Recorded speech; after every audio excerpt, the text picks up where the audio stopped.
நீலையான புகழுக்குரிய தூய்மை மிகு நற்கருணைக்கு எல்லா காலமும் ஆராதனையும் புகழும் ஆட்சியும் உண்டாக கடவது. இன்று நம் மத்தியில் எழுந்தருளி இருக்கக்கூடிய ஆண்டவராகிய இயேசு கிறிஸ்துவை உற்று நோக்கவும். திருப்பாடல் ஆசிரியர் தாவீது சொல்கிறார், திருப்பாடல்கள் 104 இறை வார்த்தைகள் 1-2 சொல்கிறது, என் உயிரே ஆண்டவரை போற்றிடு, என் கடவுளாகிய ஆண்டவரே நீர் எத்துணை மேன்மை மிக்கவர், நீர் மாண்பையும் மாட்சியையும் அணிந்துள்ளவர், பேரொளியை ஆடையென அணிந்துள்ளவர், வான்வெளியை கூடாரமாக விரித்துள்ளவர். இந்த உன்னதமான ஆண்டவரை நோக்கி ஒருவரும் சேரக்கூடா ஒளியினில் வாசம் செய்வரை நோக்கி எழுந்து நின்று இந்த வேளையில் அவர் செய்த நன்மைகளையும் அதிசயங்களையும் எண்ணி பார்த்து ஆண்டவரை துதித்து புகழ்ந்து அவரை ஆராதிக்க போகிறோம்.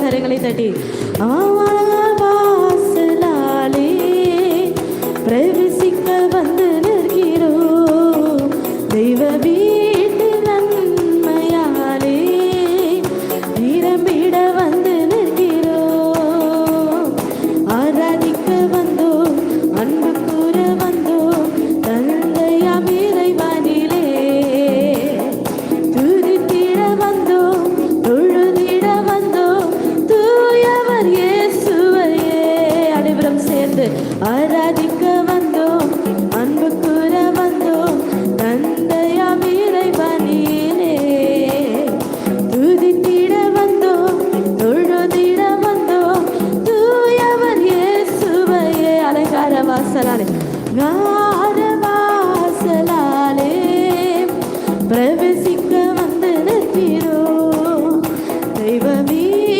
நன்மையாலே நிரம்பிட வந்து நிற்கிறோம்.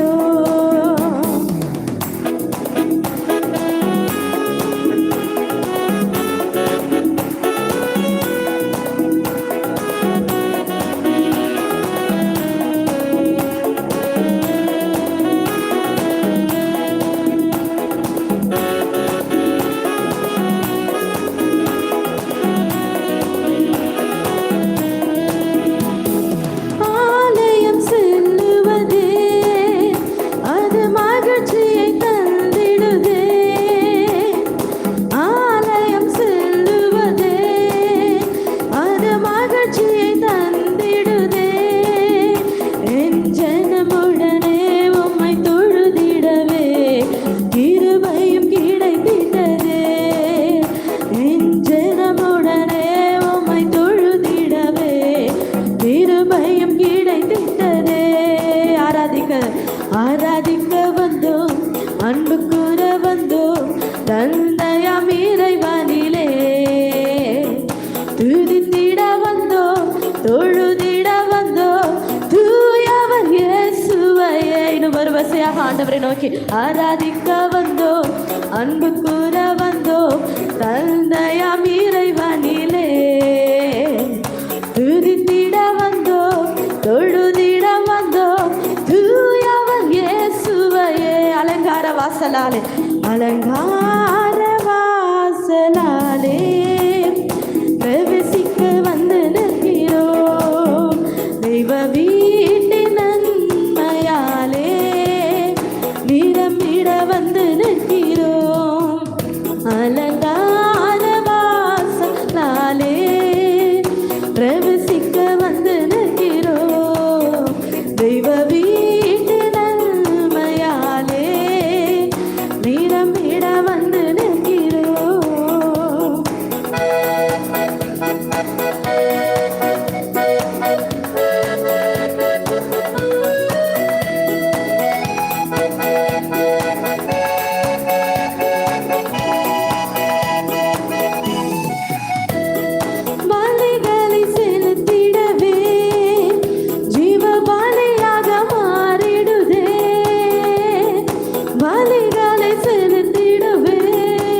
சொல்வோம். மறுரூபத்தின் இருதய தந்தீரே, ஸ்தோத்திரம் ஸ்தோத்திரமே. கரங்களை உயர்த்தி ஆராதிக்க வந்தோம், அன்பு கூற வந்தோம், தந்தையாம் இறைவனிலே துதித்திட வந்தோம், தொழுதிட வந்தோம், தூயவர் இயேசுவையே. கரங்களை அசைத்து ஆராதிக்க வந்தோம், அன்பு கூற வந்தோம், தந்தையாம் இறைவனிலே துதித்திட வந்தோம், தொழுதிட வந்தோம், தூயவர் இயேசுவே.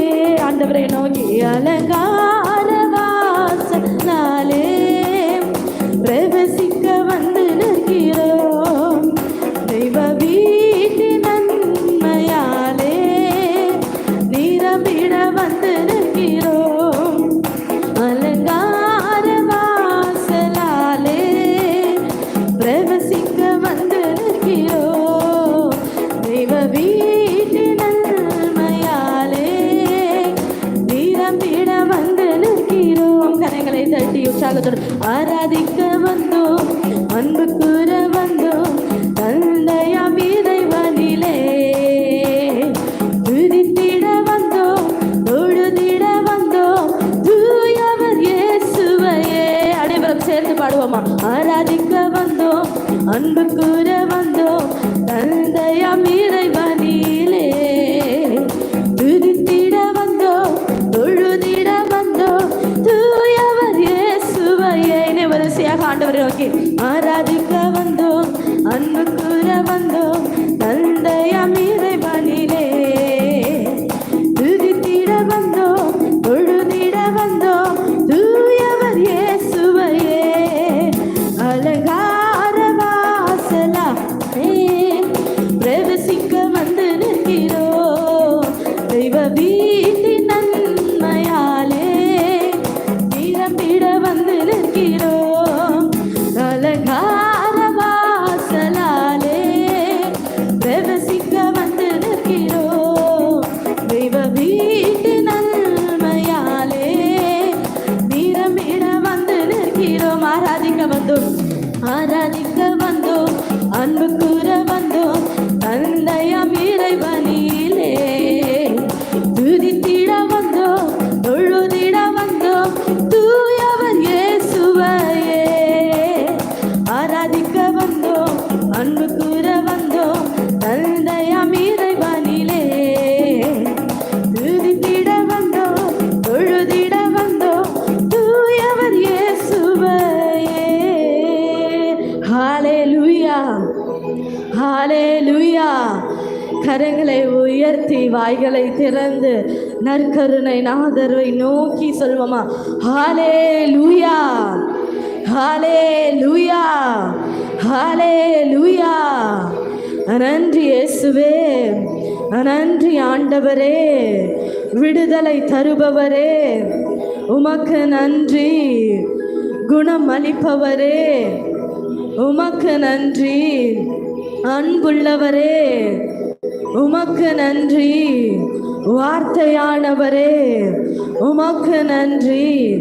நற்கருணை நாதரே உம்மை ஆராதிக்கிறோம்.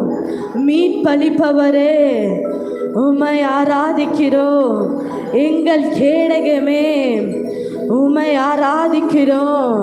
படைகளின் ஆண்டவரே உம்மை ஆராதிக்கிறோம். சாரோனின் ரோஜாவே உம்மை ஆராதிக்கிறோம். பள்ளத்தாக்கின் லீலியே உம்மை ஆராதிக்கிறோம். மரியாளின் மைந்தனே, மரியாளின் மைந்தனே, மாசற்றவரே, மாட்சிமை மிகு இறைவனே உம்மை ஆராதிக்கிறோம். ஹல்லேலூயா, ஹல்லேலூயா, ஹல்லேலூயா. ஒரு விசையாக வாய்களை திறந்து இந்த வேளையில் ஆண்டவரை நோக்கி ஆராதிக்க போகிறோம். ஹல்லேலூயா, ஹல்லேலூயா, ஹல்லேலூயா. வாய்களை திறந்து சொல்வீங்களா?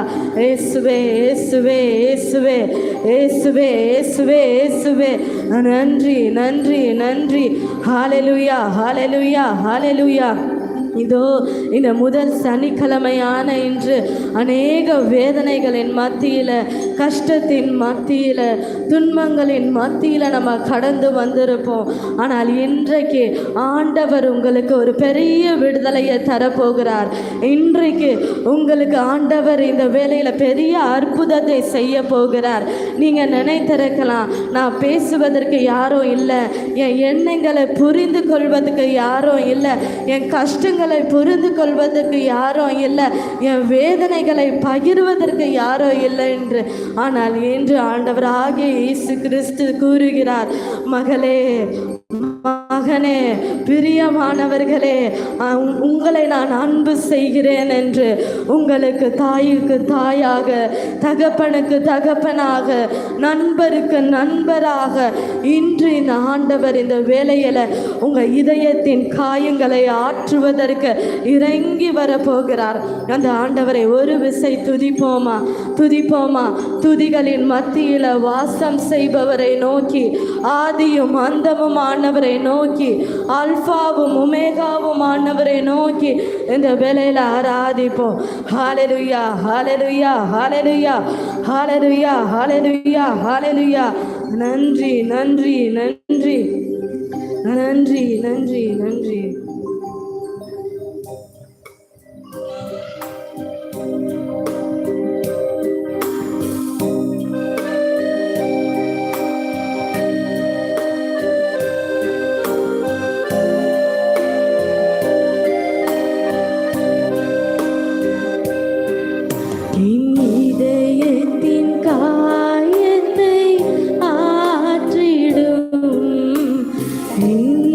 இந்த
உற்று நோக்குவோம்.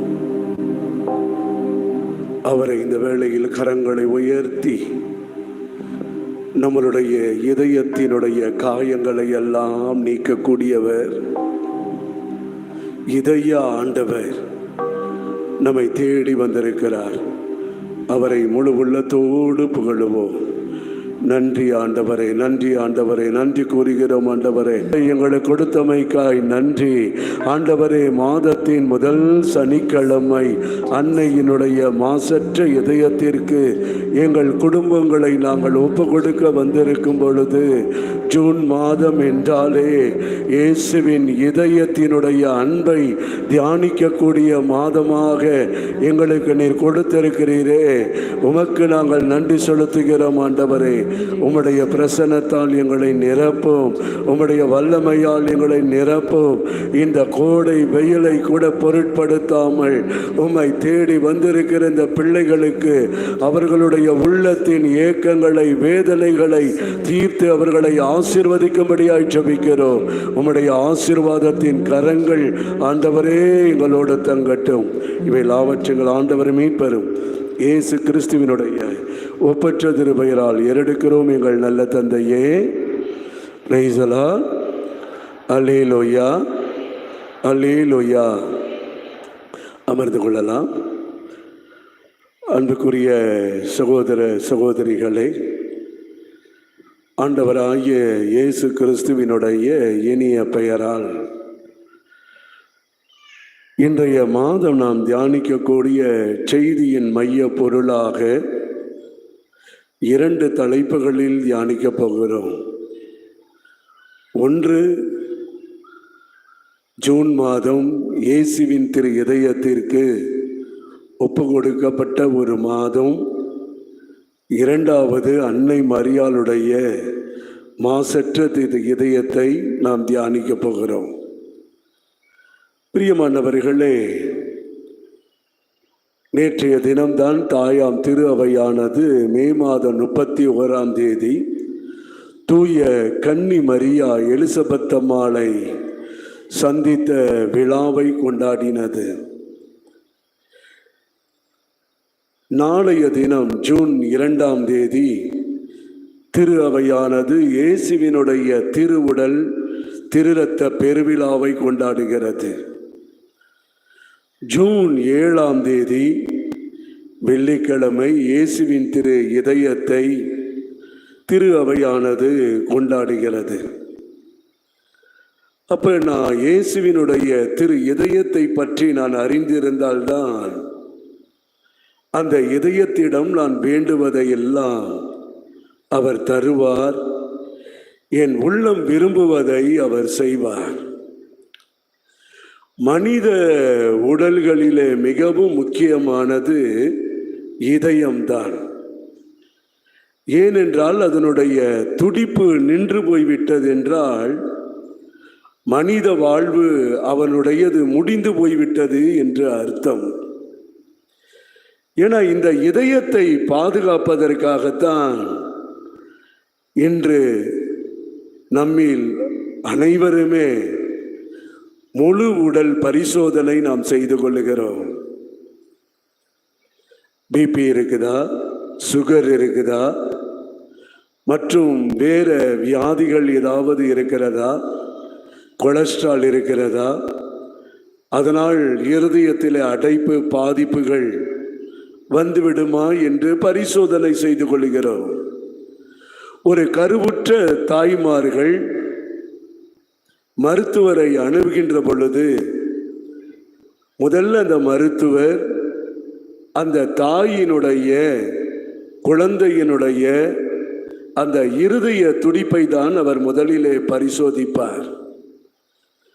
ஏனென்றால் அப்படி அது எப்படி இயங்குகிறது என்பதை தெரிந்த பிறகுதான் அவர்களுக்கு அந்த குழந்தை தாயின் கருவறையில் எந்த அளவு வளர்ச்சி அடைகிறது என்பதை பார்ப்பார்கள்.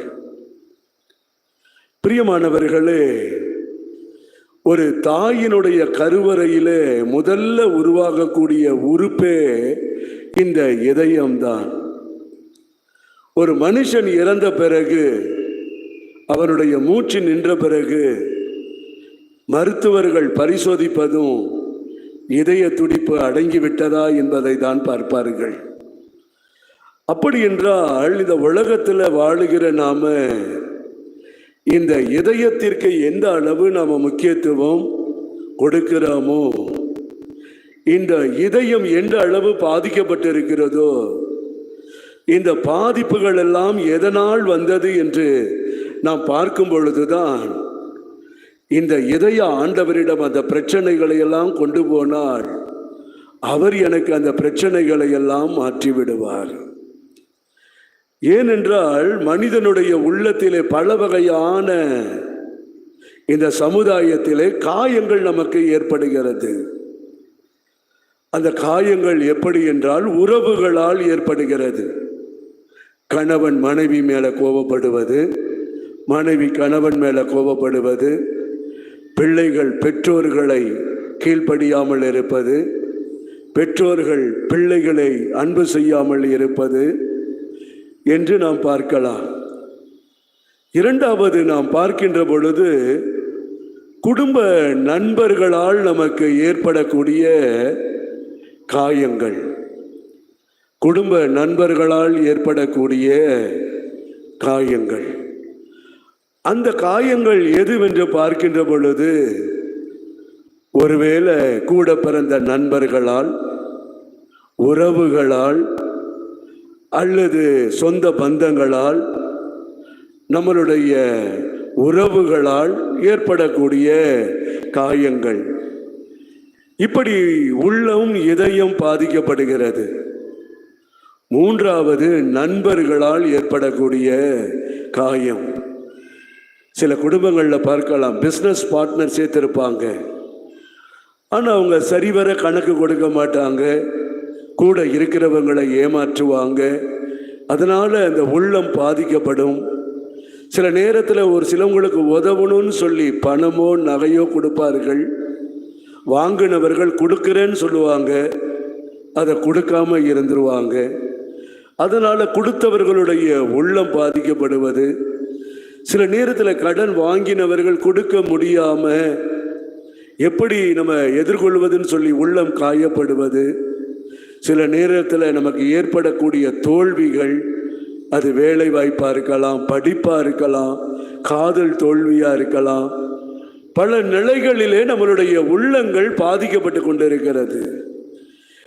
இப்படி பாதிக்கப்பட்ட நம்மளுடைய உள்ளங்களிலே மன உளைச்சல்கள் ஏற்பட்டுதான் இன்றைக்கு நம்மளுடைய இதயம் பல விதத்திலே இன்றைக்கு பிரச்சனைகளையும் நோய்களையும் சந்தித்து கொண்டிருக்கிறது. இப்படி உடைந்து போன உள்ளங்களுக்கு ஆறுதல் தர, உடைந்து போன மக்களுடைய உள்ளத்தை தேற்றுவதற்கு, ஆற்றுவதற்கு ஆண்டவராகிய இயேசு கிறிஸ்துவினுடைய இதயம் இன்று விரும்புகிறது. இந்த மாதம் இயேசுவின் திரு இதயத்திற்கு ஒப்பு கொடுக்கக்கூடிய ஒரு மாதம். ஆதலால் தான் இயேசு சொன்னார் மத்தேயு 11:28, பெரும் சுமை சுமந்து சோர்ந்திருப்பவர்களே எல்லாரும் என்னிடம் வாருங்கள், உங்களுக்கு நான் இளைப்பாறுதல் தருவேன் என்று. பெரும் சுமை, எல்லா சுமையோட தான் இன்னைக்கு ஒரு மனுஷன் இன்னைக்கு வாழ்ந்துகிட்டு இருக்கிறோம். குடும்பத்தில் இருக்கிறவங்க இருக்கிறோம்.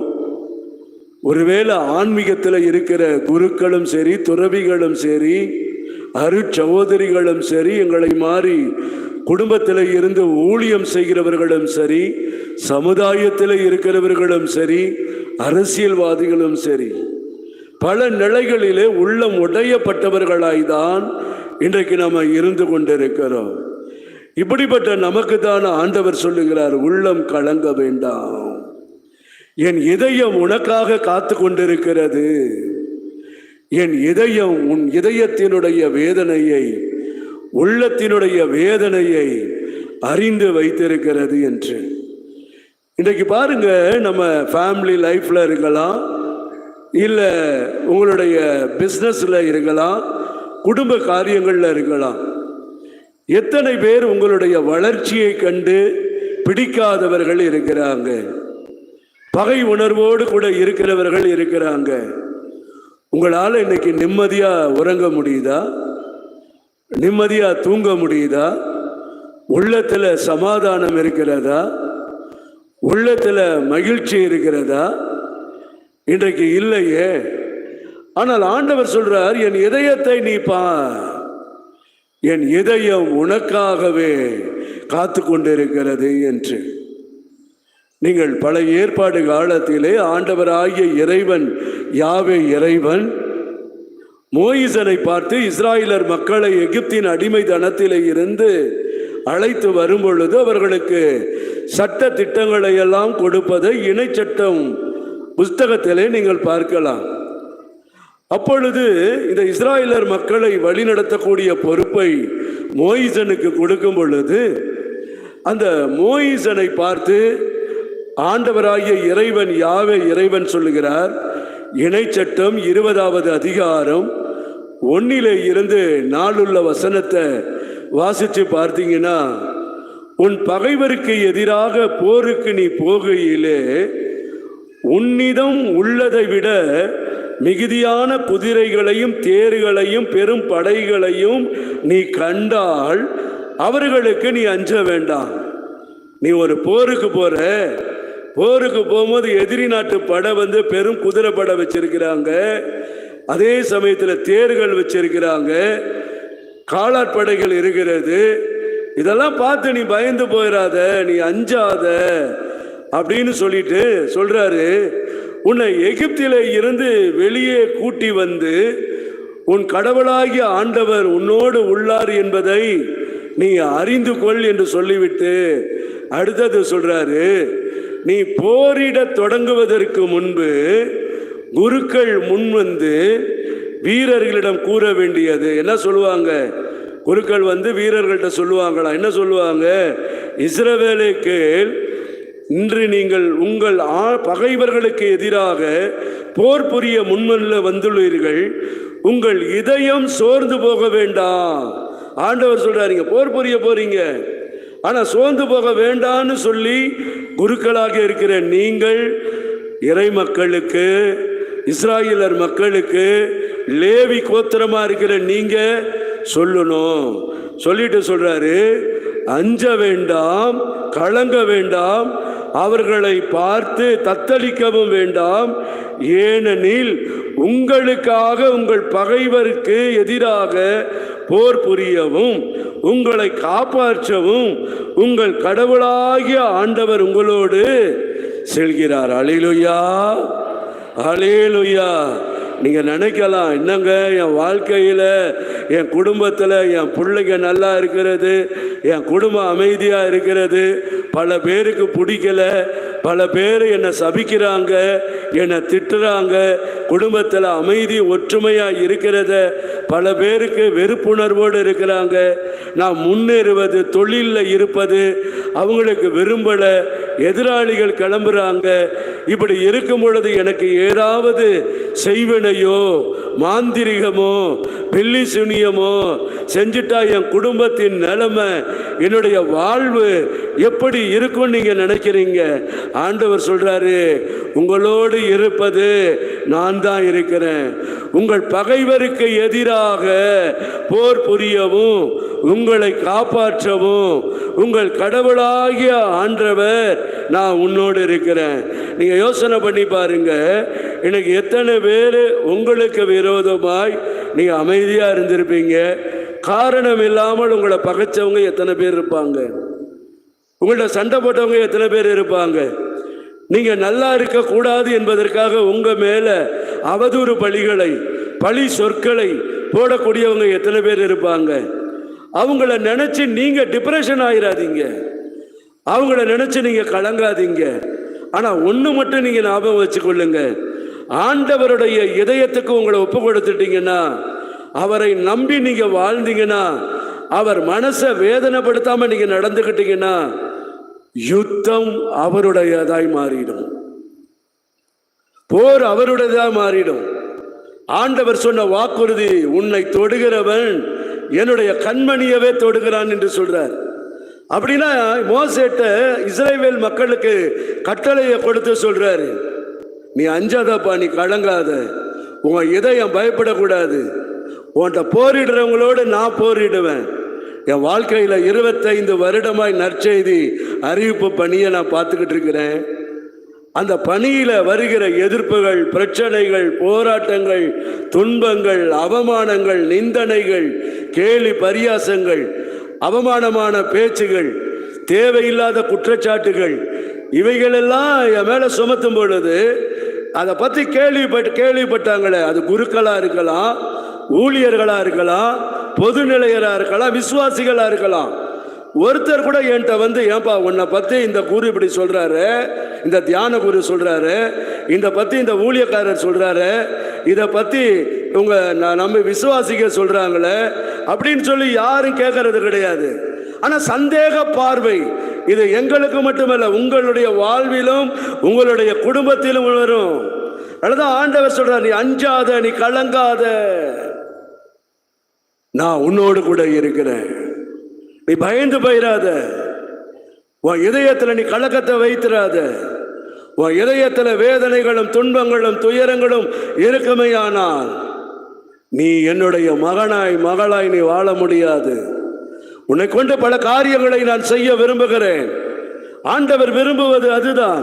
அதனால்தான் தன் இதயத்தினுடைய தாக்கத்தை, இதயத்தினுடைய அன்பை ஆண்டவர் வெளிப்படுத்தினார். 2ஆம் வத்திக்கான் சங்கத்திலே கூடும் பொழுது இயேசுவினுடைய திரு இதயத்தை பற்றி சொல்லுகிற பொழுது சொல்லுகிறது, கிறிஸ்து நம்மை மானிட இதயத்தை அன்பு செய்தார். இயேசுவினுடைய இதயம் என்ன செய்தான்? இந்த மானிட இதயத்தை அன்பு செய்கிறது. ஏன்னா இயேசு இந்த உலகத்தில் ஒரு மானிடனாய் இந்த உலகத்திலே பிறந்தார். எரேமியா இறைவாக்கினர் சொல்லுவாரு, 31வது அதிகாரம் 25 உள்ள வசனத்தில், ஏனெனில் சோர்ந்த உள்ளங்களுக்கு நான் புத்துயிர் அளிப்பேன், வாடிய நெஞ்சங்களுக்கு நான் நிறைவளிப்பேன். சோர்ந்து போய் நீங்க வந்திருக்கிறீங்களா?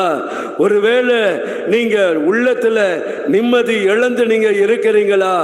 ஆண்டவருடைய இதயத்திற்கு உங்களை நீங்க ஒப்பு கொடுத்தீங்கன்னா உங்கள் இதயத்தினுடைய காயங்களை எல்லாம் அவர் ஆற்றுகிற இறைவனாய் இருப்பார். தூய மார்கரெத் மரியாளுக்கு இயேசு காட்சி கொடுக்கின்ற பொழுது, புனித யோவானுடைய பெருவிழாவின் பொழுதுதான் தூய மார்கரெத்துக்கு காட்சி கொடுக்கிறார். டிசம்பர் மாதம் திங்கள் 27ஆம் தேதி அவர் காட்சி கொடுக்கிறார். அப்படி காட்சி கொடுக்கின்ற பொழுது அந்த காட்சியை தூய மார்கரெத் மரியாள் பார்க்கிறாங்க. நெருப்பு பிளம்பு ஒளிர்ந்து கொண்டு எரிந்து கொண்டு இருப்பதை இந்த புனிதை பார்க்கிறாங்க. இந்த நெருப்பை சுற்றி என்ன நடக்கிறது என்றால், அதை சுற்றி முள்முடி சூடப்பட்டிருப்பதையும் அதன் மேல் ஒரு சிலுவை இருப்பதையும் இந்த புனிதை பார்க்கிறார்கள். இதனுடைய அடையாளத்தை குறித்து ஆண்டவரிடம் கேட்கும் பொழுது, உங்க வீட்டிலேயே திரு இதய ஆண்டவருடைய படம் வச்சிருப்பீங்க. நெருப்பு இதயத்தை சுற்றி வெளியே கொழுந்து விட்டு எரிந்து கொண்டிருக்கும். சிலுவை அடையாளம் அதிலே இருக்கும். அதற்கு மேலே சிலுவை அடையாளம் இருக்கும். இதனுடைய அர்த்தம் என்னவென்று கேட்கும் பொழுதுதான் இயேசுவின் இதயம் தூய மார்கரெத் மரியாளை பார்த்து சொல்லுகிறது, என் மகளே, நான் இந்த உலகத்திலே பிறந்தது முதல் இறப்பு வரை நான் பட்ட அவமானங்கள், துன்பங்கள் ஆகியவற்றினுடைய வெளி அடையாளம்தான் இந்த நெருப்பும் அதன் மேலே சுற்றி இருக்கக்கூடிய இந்த முள்முடியும் சிலுவையும் என்று சொல்லுகிறது.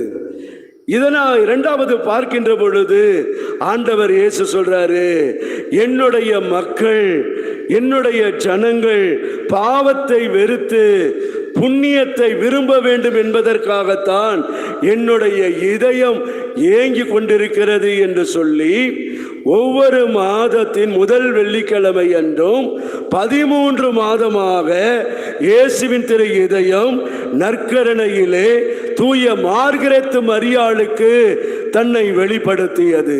அந்த இதயம் இன்றைக்கு உங்களிடம் எதிர்பார்ப்பது, என் மகனே, மகளே, உன்னுடைய இதயத்திற்காக நான் ஏங்கிக் கொண்டிருக்கிறேன். இந்த இதயத்தை ஆண்டவர் காயத்தை ஆற்ற விரும்புகிறார். புனித ஜான் மரிய வியானி இயேசுவின் திரு இதயத்தை பற்றி அவர் சொல்லும் பொழுது சொல்லுவார், இயேசுவே, நீர் எவ்வளவு அன்பு நிறைந்த இதயத்தை நீர் காட்டுகிறீர், இந்த இதயத்தினுள் சென்று வாழ நான் ஆசைப்படுகிறேன் என்று சொல்லுகிறார். இன்றைக்கு நாம சொல்லுவோம், குருக்கள் உயிர்த்த ஆண்டவர் இயேசுவினுடைய இறை ஆசிரை, இயேசுவின் திரு இதய படத்தை ஸ்தாபிக்கிறவர்கள் இந்த இதய மாதத்திலே ஸ்தாபியுங்கள் என்று ஜூன் மாதத்தை குருக்கள் சொல்லும் பொழுது ஒரு சிலர் நம்ம சொல்லுவோம், எங்க இல்லத்துக்கு குருக்கள் வரணும், எங்க இல்லத்துல அந்த பிளெஸிங் கிடைக்கணும்னு. ஆனா அந்த இதய ஆண்டவருடைய ஏக்கத்தை விருப்பத்தை இன்றைக்கு நாம செய்து கொண்டிருக்கிறோமா? ஆண்டவர் இன்றைக்கு எதிர்பார்ப்பது அதுதான். ஆனால் நம்மளுடைய இதயம், ஒரு மனுஷனுடைய இதயம் எப்படிப்பட்டதாய் இருக்கிறதா? தொடக்க நூல் 6:6 சொல்லுகிறது, மண்ணுலகிலே மனுஷரை உருவாக்கியதற்காக ஆண்டவர் மனம் வருந்தினார், அவருடைய உள்ளம் துயரம் அடைந்தது. இந்த இதயம், இயேசுவின் இதயம் நம்ம இதயத்தை பார்த்து துயரம் அடைந்தது. ஏன் துயரம் அடைந்தது தெரியுமா? இயேசு இந்த உலகத்துல மீட்பை கொண்டு வருவதற்கு இந்த உலகத்திலே விண்ணக தந்தையாக இருக்கிற யாவே இறைவன் தன் மகனை அன்னையின் உதிரத்திலே உதிக்க செய்தார். ஆனால் இந்த உலகத்திற்கு மீட்பு கொடுக்க வந்த இயேசுவுக்கு இந்த உலகம் கொடுத்தது எதுங்க கொடுத்தது? அவர் ஜெபித்து தேர்ந்தெடுத்த சீடர்கள் எதை கொடுத்தார்கள்? சீடர்கள் ஒவ்வொருவரும் இயேசுவுக்கு நம்பிக்கை துரோகத்தை செய்தார்கள். நம்பிக்கை துரோகம். இரண்டாவது, அவரிடம் இருந்து எத்தனை நன்மையை பெற்றவர்கள் மக்கள் இருந்தாங்க, எத்தனை நோயாளிங்க இருந்தாங்க, அத்தனை பேர் அந்த நம்பிக்கைக்கு அன்புக்கும் பாத்திரமா இல்லாம அவங்க என்ன செய்ய ஆரம்பிச்சாங்க? இயேசுவுக்கு எதிராக அவர்கள் மாற ஆரம்பித்தார்கள். மூன்றாவது, இயேசுவுக்கு கொடுத்தது சிலுவை சாவை கொடுத்தார்கள். என் அன்புக்குரிய சகோதரனே, சகோதரியே, அவ இயேசுவின் இதயம் எவ்வளவு வேதனைப்பட்டிருக்கும் பாருங்க. அதனால தான் இயேசு 3 சீடர்களை அழைத்து கொண்டு கெத்செமனே தோட்டத்திலே அவர் ஜெபிக்க போகிறார். கெத்செமனே தோட்டத்திலே ஜெபிக்க போகின்ற பொழுது பேதுருவையும் செபேதேவினுடைய மக்கள் இருவரையும் அழைத்து கொண்டு ஜெபிக்க போகும் பொழுது மத்தேயு 26வது அதிகாரம் 38 உள்ள வசனத்தில் இயேசு சொல்றாரு, எனது உள்ளம் சாவு வரும் அளவுக்கு என்ன செய்ய ஆழ்துயரம் கொண்டுள்ளது, என்னோடு நீங்களும் தங்கி இருந்து விழித்திருங்கள். என்னோடு சேர்ந்து தங்கி விழித்திருங்க.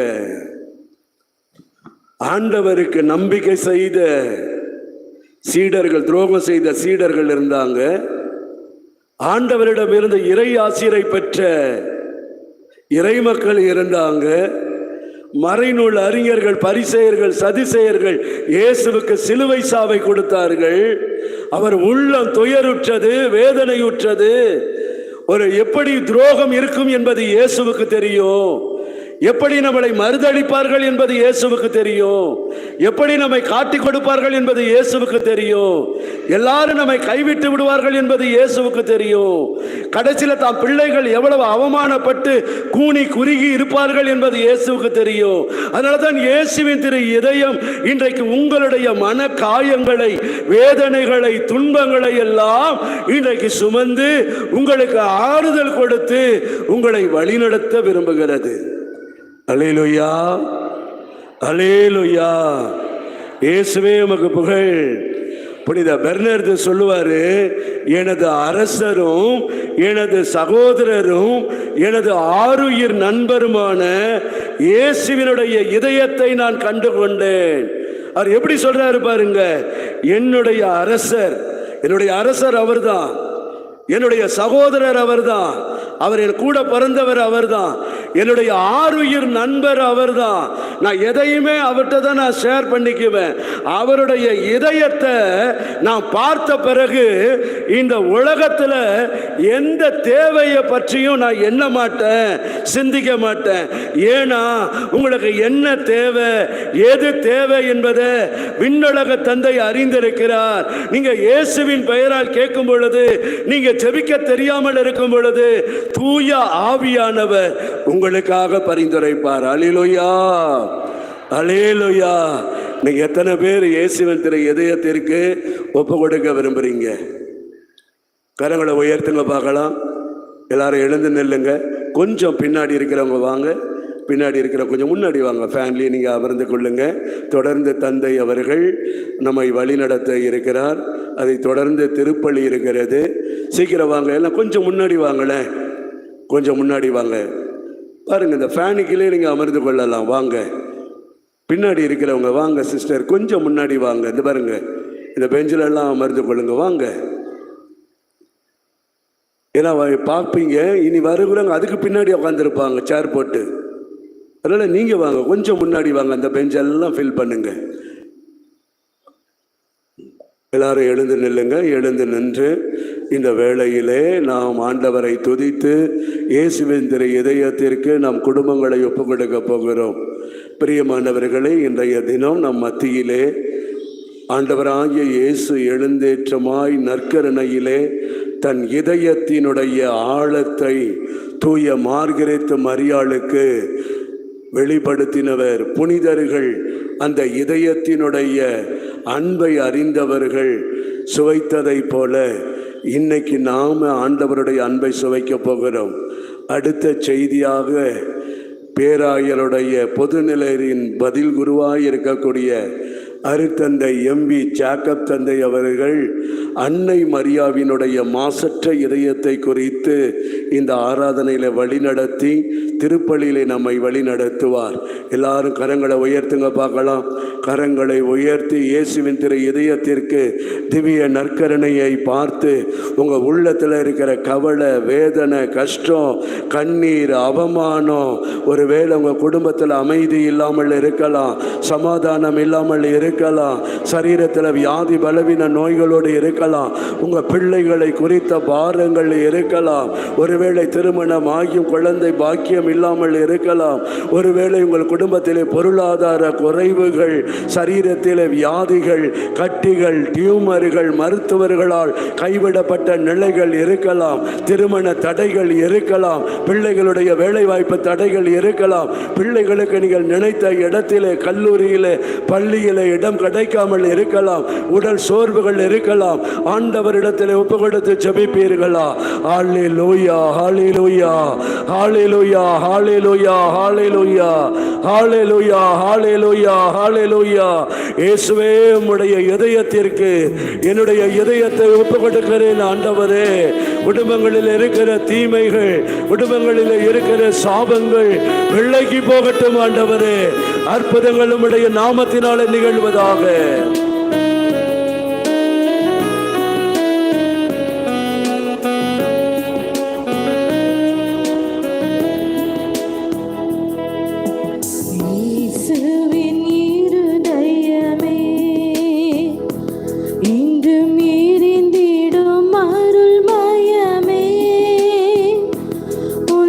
கரங்களை தட்டி அருளும் சேர்ந்து வந்தால் எங்கள் ஆனந்தம் நிலை பெறுமே. உந்தன் ஆசியும் அருளும் சேர்ந்து வந்தால் எங்கள் ஆனந்தம் நிலை பெறுமே. இயேசுவின் இருதயமே, இன்றும் எரிந்திடும் அருள்மயமே, உந்தன் ஆசியும்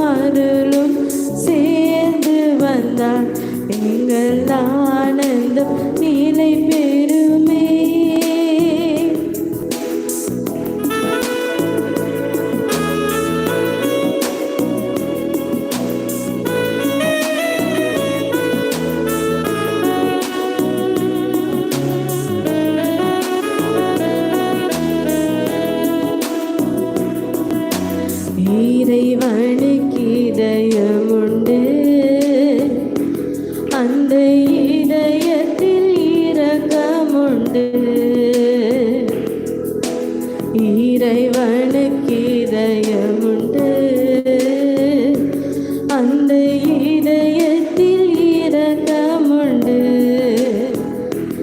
இன்றும் எரிந்திடும் இறைவன் இருப்பதனால் எங்கள் அனைவருக்கும் வாழ்வு உண்டு.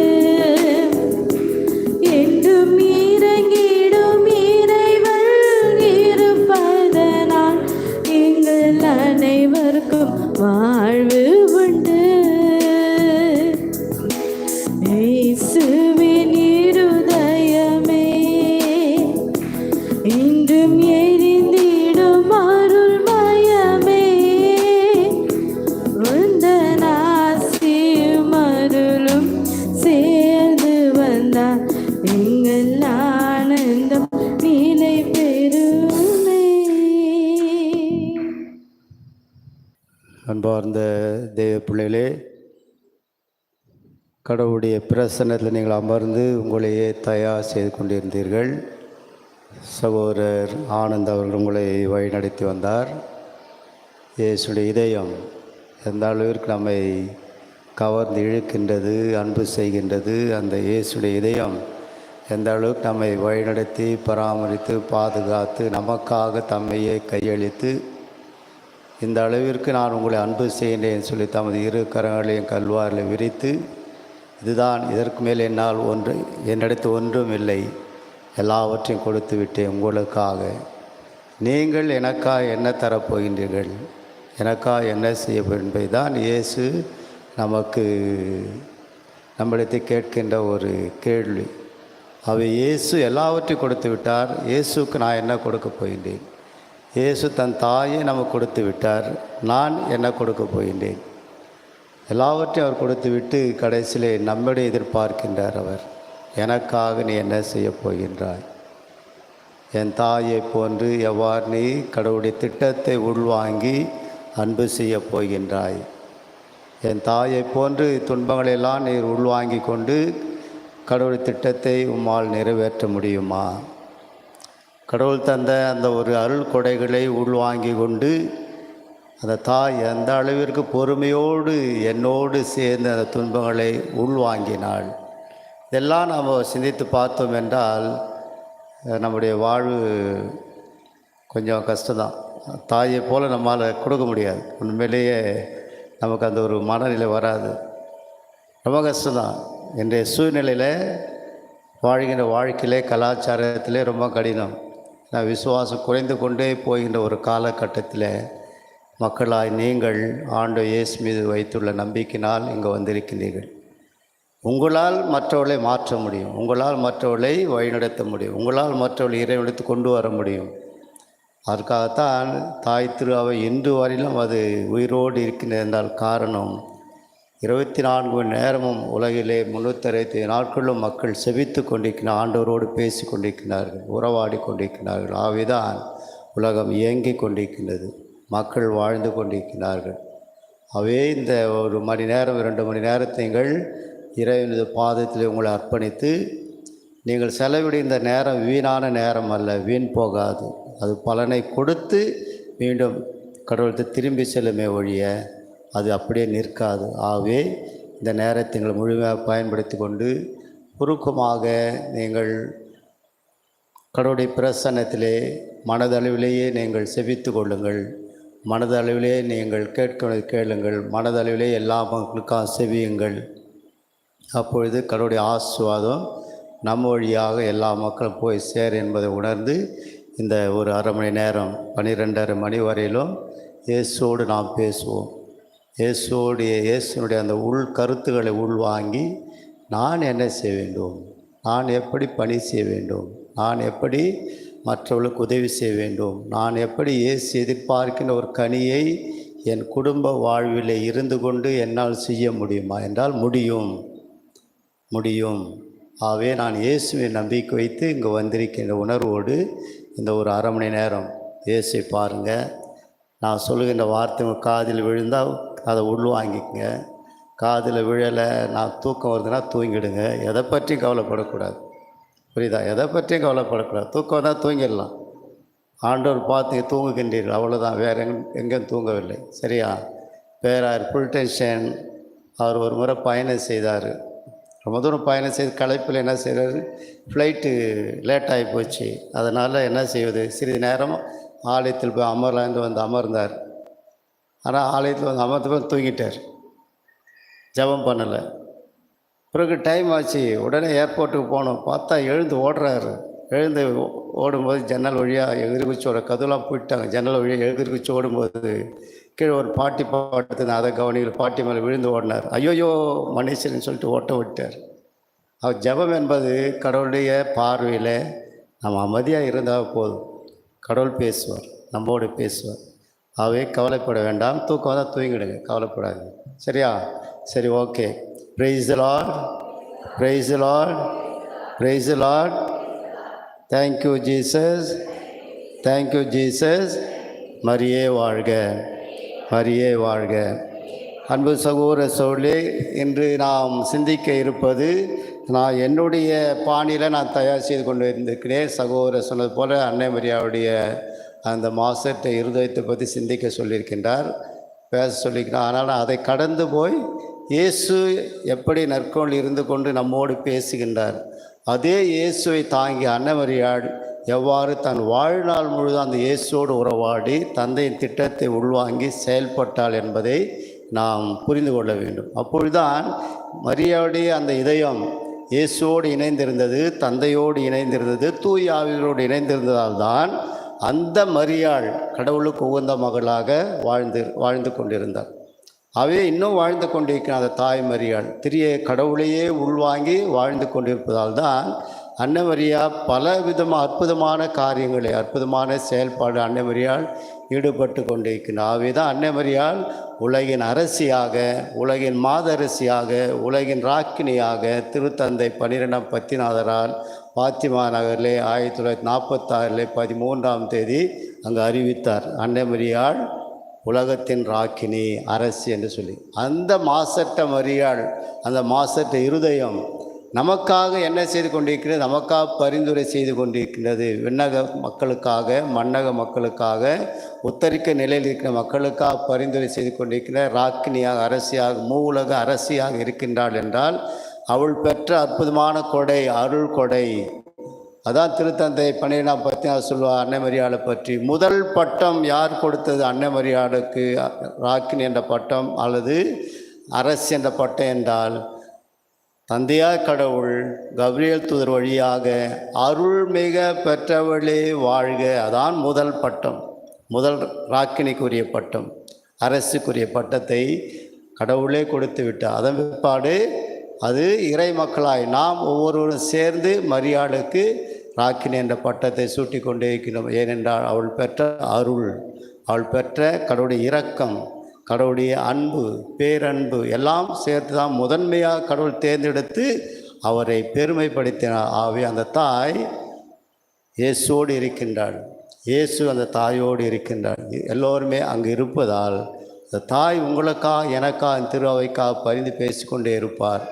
ஆகவே அவ்வாறு அந்த தாயை நாம் மனதில் வைத்து கொண்டு, பக்கத்தில் வைத்து கொண்டு இயேசுவோடு நாம் பேசுவோம். இயேசு அந்த தாய் கேட்பதெல்லாம் நமக்கு கொடுப்பார். அந்த இதயம் என்ன கேட்கின்றதோ அதை நிறைவாக கொடுப்பார் என்பதை தான் திருத்தந்தை 12ஆம் பத்திநாதர் அகில உலகத்திற்கு வானொலி வழியாக கொடுத்த செய்தி. ஆகவே தாய் மரியாள் நம்மோடு என்பதை உணர்ந்து இப்போது சில கருத்துக்களை நான் உங்களுக்கு சொல்லுகின்றேன். அதை யோசித்து பார்த்து என் இயேசு எனக்கு வாழ்வு கொடுத்தவர் என்னோடு இருக்கின்றார், அதுதான் நான் சிந்திக்க வைப்பது, உங்களை சிந்திக்க அழைப்பது. விண்ணக உணவு அது வாழ்வு தரும் உணவாக, அது எங்கு உருவெடுத்தது? விண்ணக உணவு வாழ்வு தரும் உணவாக அது எங்கு முதல்ல உருவெடுத்தது சொல்லுங்க பார்க்கலாம். முதல்ல அந்த விண்ணகத்திலிருந்து வந்த அந்த வார்த்தை எங்கு போய் உருவெடுத்தது? அன்னை மரியாளோட வயத்தில், கற்பத்தில் தான் முதல் முறையாக போய் எடுக்கின்றது, மனித எடுக்கின்றது. அப்படின்னா அந்த விண்ணகத்தில் வந்த உயிருள்ள உணவு, நமக்கு உணவாக வந்தவர் முதல்ல எங்கே போய் சேர்ந்தார்? முதல்ல எங்கே போய் சேர்ந்தார்? அன்னை மரியாதை தான் முதல்ல. அங்கிருந்து தான் அது வளருகின்றது. வளர்ந்து மனித ஒரு எடுத்து மீண்டும் மக்கள் மத்தியில் வந்து உறவாடும் போது பேசும்போது விண்ணகத்திலிருந்து வந்த உயிருள்ள உணவு நானே, இது யாராவது உண்டால் அவர் என்றுமே வாழ்வார் என்று அந்த வார்த்தை இயேசு மக்களுக்கு எடுத்து சொல்லுகின்றார். ஏனென்றால் அன்றைய சூழ்நிலை நாம் பார்க்கும்பொழுது அழிந்து போகின்ற உணவுக்காக மக்கள் தேடிக்கொண்டிருந்தார்கள். அழிந்து போகின்ற உணவை தேடிக்கொண்டிருந்தார்கள் இஸ்ராயேல் மக்கள். கடவுள் மன்னாவை பொழிந்தார், காடைகளை பொழிந்தார் என்பதை நாம் பார்க்கின்றோம். இஸ்ராயேல் மக்களை மோசே அழைத்து சென்ற பொழுது பசியாக இருந்தபோது அவர் புலம்புகின்றார்கள். கடவுள் அவளுக்கு மன்னாவை பொழிகின்றார், காடைகளை பொழிகின்றார், எல்லாவற்றையும் பொழிந்தார். அதே போன்று இந்த ஆண்டவரும் இயேசுவும் அதை எங்களுக்கு தருவார் என்று காத்து கொண்டிருந்தார்கள். ஏனென்றால் 5 அப்பங்களையும் 2 மீன்களையும் ஆண்டவர் கொடுத்த பொழுது இன்னும் கொடுப்பாரா என்று ஏங்கி கொண்ட மக்களுக்கு இயேசு இந்த செய்தி, நான் தான் உணவு, இந்த உணவை தேடுங்க, இந்த உணவை தேடினால் நீங்கள் எப்பொழுதுமே வாழ்வீர்கள். அது அந்த உணவு அழிந்து போகின்ற உணவு. அந்த அழிந்து போகின்ற உணவுக்காக நீங்கள் அலைய வேண்டாம், தேட வேண்டாம். அழியாத உணவு, உங்களுக்கு நிலை வாழ்வை தரக்கூடிய உணவு, மீட்பை தரக்கூடிய உணவு, வாழ்வை தரக்கூடிய உணவு, உங்களுடைய பாவங்களை மன்னிக்கின்ற உணவு, உங்களுக்கு உங்களை நான் நிரந்தரமாக அன்பு செய்கின்ற உணவு, இந்த உணவை நீங்கள் தேடுங்கள் என்று சொல்லி இயேசு ஆண்டவர் அந்த மக்களை சொல்வதை தான் நான் இந்த இடத்துல பார்க்கின்றோம். ஆகவே விண்ணக உணவு, வாழ்வு தர உணவு, மீட்பளிக்கும் உணவு, அழியா உணவு, என்றுமே அது வாழ வைக்கும் அருமருந்தான ஒரு உணவு, தெய்வீக உணவு. அந்த உணவு தான் நாம் நற்கண்ணில் பார்ப்பது. அந்த உணவை தான் அன்னை மரியாள் தன்னுடைய கருவிலை சுமந்து வளர்த்து ஆளாக்கி அவரை கல்வாரி வெள்ளம் அழைத்து சென்று பலி கொடுத்த பொழுது அந்த துன்பத்தை, வேதனையை அன்னை மரியாள் தன்னுடைய இதயத்திலே தாங்கி கொண்டிருந்தாள். தாங்கி கொண்டு திட்டம் நிறைவேறட்டும், யாருடைய திட்டம்? தந்தையின் திட்டம் நிறைவேறட்டும், உங்களுடைய திட்டம் நிறைவேறட்டும், நான் ஒத்துழைக்கின்றேன், மகனை பலியாக்கின்றேன், என்னுடைய கருவிலே என்னுடைய ரத்தத்தை கொடுத்து அந்த மகனை வளர்த்தாலும் ஆளாக்கினாலும் மனித உயிர் எடுத்திருந்தாலும் அது உன் மகன், என் மகன் அல்ல. அவரை நான் உமக்கு கொடுக்கின்றேன், கல்வாரி வளம் நான் அழைத்து வந்து பலியாக கொடுக்கின்றேன் தந்தையை, திருவுளம் நிறைவேற்றேன்னு சொல்லி அந்த கல்வாரியில் வேதனை அனுபவித்து கொண்டு தந்தையிடத்தில் பேசுகின்ற ஒரு தாயாக இருந்தார். அதே தாய் தான் இன்று நம்மோடு இருக்கின்றார். அதே தாய் தான் நமக்காக இயேசுவிடத்தை பரிந்துரை செய்து கொண்டிருக்கின்றார். நாம் வாழ்வு பெற வேண்டும் என்பதற்காக, நாம் மீட்பு பெற வேண்டும் என்பதற்காக, நாம் நிலை வாழ்வை பெற வேண்டும் என்பதற்காக, நாம் குடும்பத்தை சமாதானத்து மகிழ்ச்சியுடன் வாழ வேண்டும் என்பதற்காக, குடும்பத்தில் ஒரு அமைதியான ஒரு சூழ்நிலை உருவாக வேண்டும் என்பதற்காக அன்னை மரியாள் நம் ஒவ்வொருக்காகவும் இறைமகன் இடத்திலே பேசி கொண்டிருக்கின்றார், பரிந்துரை செய்து கொண்டிருக்கிறார். ஆகவே அந்த மரியாவை நாம் மனதில் வைத்து இந்த வாழ்வுதர் உணவை அவள் கொடுத்திருக்கிறார், நமக்காக கொடுத்திருக்கிறார் என்றால் அந்த வாழ்வுதர் உணவை நாம் நம்ப வேண்டும், நம்பிக்கை கொண்டு வாழ வேண்டும் என்பதுதான் அந்த செய்தி நமக்கு எடுத்து. அதுதான் யோவான் நற்செய்தி 6:27 நான் பார்ப்பது, அவ்வுணவை மானிட மகன் உங்களுக்கு கொடுப்பார் என்று இயேசு அந்த மக்களுக்கு சொல்கின்றார். மானிட மகனாய் நான் அந்த விண்ணகத்தில் வந்த உணவை நான் உங்களுக்கு தருகின்றேன். எப்படி தரப்போகின்றேன்? கல்வாரியிலே என்னை பலியாக்கப் போகின்றேன்.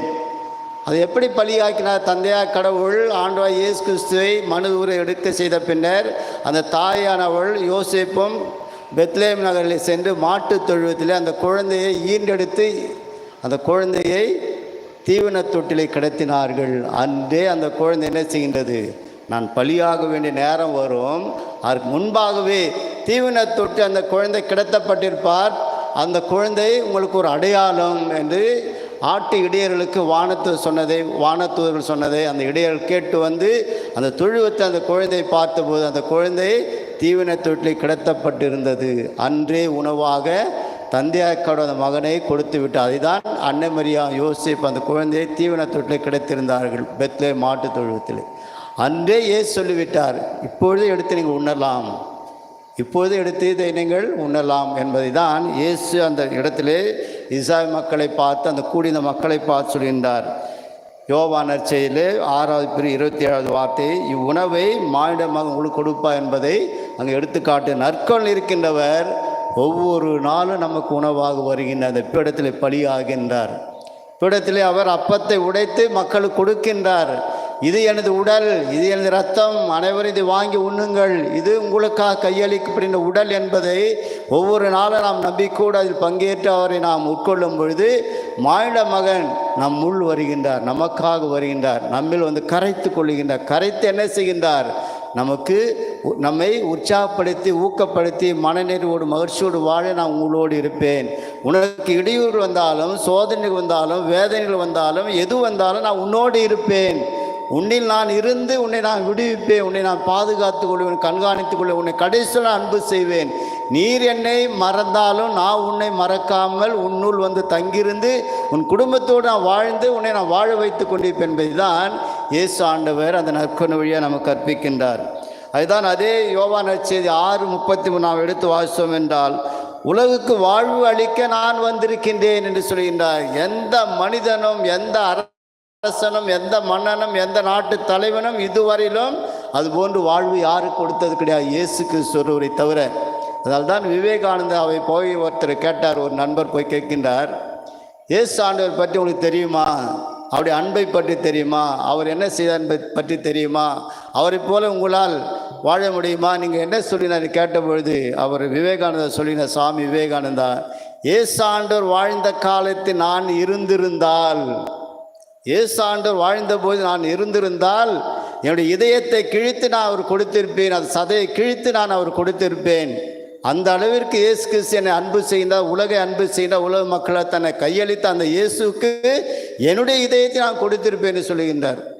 இப்படிதான் பாருங்கள், எந்த அளவிற்கு இயேசு அன்பை அவர்கள் சுவைத்திருக்கின்றார்கள்.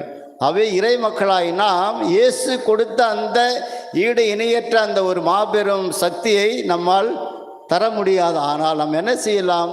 உமக்காய் என்னை கொடுக்கின்ற நிறைவா என்னை பயன்படுத்தும் உமது அன்பை நான் சுவைத்து கொண்டிருக்க அதே அன்பை என்னை சுற்றியுள்ள மக்களுக்கு, என் குடும்பத்தில் உள்ளவர்களுக்கு, என் சகோதரனுக்கு, சகோதரிக்கு, கணவனுக்கு, மனைவிக்கு, பிள்ளைகளுக்கு, விரோதிகளுக்கு எல்லாருக்குமே உமது அன்பை நான் கொடுக்க காத்து கொண்டிருக்கிறேன், என்னை பயன்படுத்தும் இயேசு என்று சொல்லி கேட்கும்போது அந்த இயேசு நம்மை உந்தி தள்ளுகின்றார், உற்சாகத்தை தருகின்றார், ஊக்கத்தை தருகின்றார். அதுதான் நாம் அந்த இடத்துல பார்ப்பது வாழ்வு தருவது. வாழ்வுக்காக நாம் அழைக்கப்பட்டு அந்த வாழ்வை இயேசுவிலிருந்து பெற்று அதை பிறர் வாழ நாம் கொடுக்க வேண்டும் என்பதுதான் இந்த இடத்துல இயேசு சொல்கின்ற ஒரு கருத்தாக நான் பார்க்கின்றேன். மீண்டும் 35 இறைவார்த்தை நாம் பார்க்கும்பொழுது, வாழ்வுதர் உணவு நானே, என்னிடம் வருவர் பசியே இராது, என்னிடம் நம்பிக்கை கொண்டிருப்பவருக்கு என்றுமே தாகம் இராது. அப்படின்னா அந்த இப்போ வந்துட்டு நமக்கு ஒரு தாக வேட்கை, இந்த சம்மர் காலத்தை தாங்க முடியாத ஒரு வெப்பம். ஆனால் நம்ம என்ன செய்யணும்? அடிக்கடி தண்ணீர் குடித்து கொண்டே இருக்க வேணும். அப்போ தான் நமக்கு ஒரு எனர்ஜி பூஸ்ட் கிடைக்கும் பாடிக்கு, உடம்புக்கு. அது குடிக்கலனாக்கா சோர்வு அடைந்து விடுவோம், பிறகு வேறு விதமான ஒரு சூழ்நிலை ஏற்படும். ஆகவே அது சாதாரண ஒன்று, நம்முடைய உடம்புக்கு தேவையானது. ஆனால் ஆன்மீக தாகம், உள்தாகம், அதை தண்ணீரால் தர முடியாது. கிறிஸ்து ஒருவரால் தான் அதை நிரப்ப முடியும். அந்த கிறிஸ்துவ வந்தால்தான் அதை நாம் பெற முடியும். அந்த கிறிஸ்துவை நாம் நம்பியிருந்தால்தான் அது நமக்கு கிடைக்கும். அவை நம்பிக்கையோடு நாம் அவரை தேடி வரும் பொழுது, நம்பிக்கையோடு அவரை நாம் உட்கொள்ளும் பொழுது, நம்பிக்கையோடு அவர்கிட்ட நாம் பேசும்போது, உறவாடும் போது, அவரிடத்து 1 மணி நேரம் 1/2 மணி நேரம் அமரும் பொழுது அந்த தாகத்தை தணிக்கக்கூடிய சக்தியை அவர் தருகின்றார். தேவ ஆவியினால் அதை நம்ம நிரப்பி தருகின்றார் என்பதுதான் உண்மை என்பதை நான் உங்களுக்கு உணர்த்துகிறேன். எப்படி என்றால் ஒரு உதாரணம் சொல்கின்றேன். நான் ஒரு பங்கில் இருந்த பொழுது அப்பா அம்மாவுக்கு ஒரே பையன்தான். செல்ல பிள்ளையாக வளர்த்தாங்க, நல்ல படிப்பு கொடுத்தாங்க, மருத்துவ படிப்புலாம் கொடுத்து நல்ல மக வளர்த்தாங்க. நல்ல பாசத்தோடு இருந்த பெற்றோர்கள். மகனுடைய சூழ்நிலை, கல்லூரி சென்று படித்து முடித்த பின்ன வேலைக்கு போகும்போது சூழ்நிலை மாறுகின்றது. அப்பா அம்மாவுடைய ஆசை என்ன, தாகம் என்ன? மகனை நன்றாக வளர்த்து விட்டோம், இன்னொரு குடும்பத்தை அவனுக்கு அமைத்து கொடுக்க வேண்டும். அவருடைய தாகம் அதுதான், ஆசை அதுதான். அந்த ஆசையை அவர்களால் நிறைவேற்ற முடியவில்லை. காரணம், பையன் என்ன செய்தான்? வேறொரு மகளோடு தொடர்பு வைத்து கொண்டான். அது நம்மை சாராத, அதாவது கிறிஸ்துவை சாராத ஒரு சமயத்தினரோடு தொடர்பு வைத்து கொண்டார் அந்த பையன். அப்போது ஏன்னா அவனை முயற்சி எடுக்கிறாங்க பெற்றோர்கள், அவனை திருத்தி கொண்டு வர வேண்டும் என்று. ஆனால் அது சரிபட்டு வரல. நீங்கள் உங்கள் வேலையை பாருங்கள், நீங்கள் எனக்கு என்ன எழுதி வச்சிங்க, எனக்கு என்ன கொடுத்தீங்கன்றெல்லாம் கேள்வி கேட்கின்றா ஃபாதர் என்று என்கிட்ட சொன்னாப்புல கேட்டாங்க. அவங்க சொல்லிட்டு இருந்தாங்க.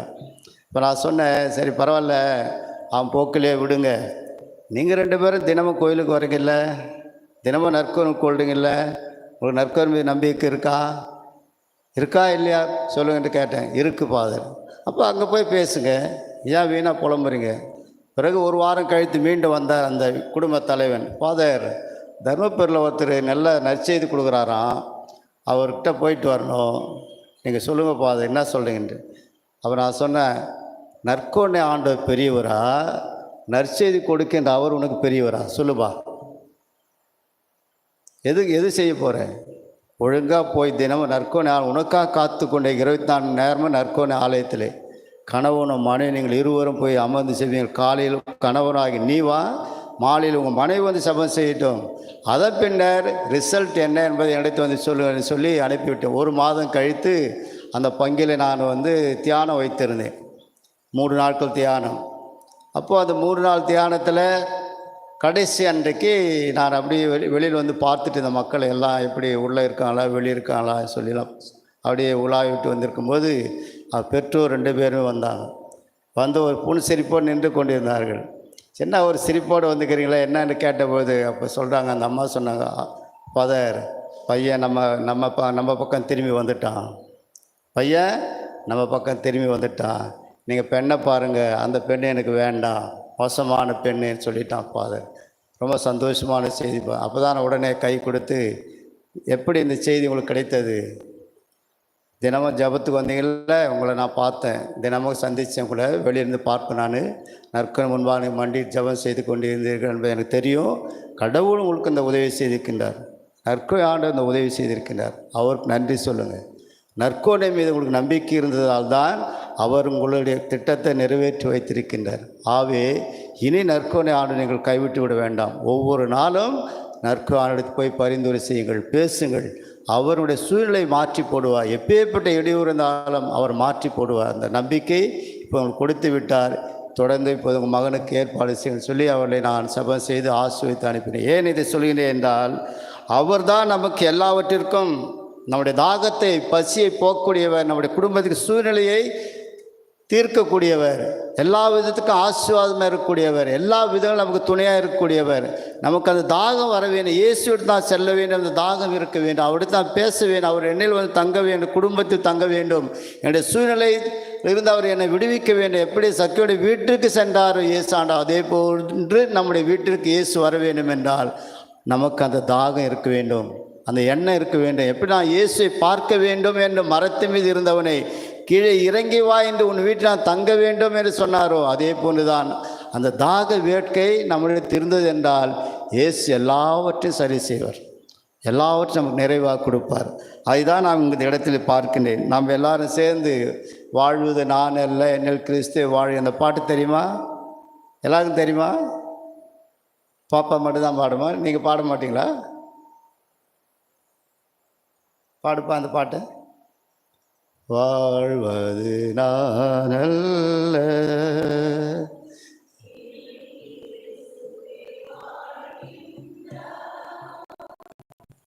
வாழ்வது நான் அல்ல, இயேசுவே வாழ்கின்றார்.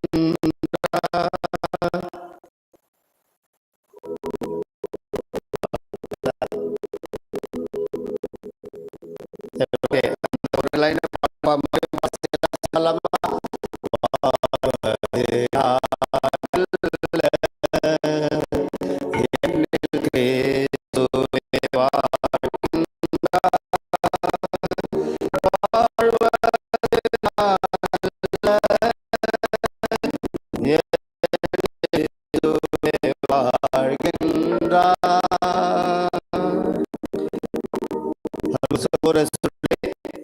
Matthew 28:20 நாம் பார்க்கும் பொழுது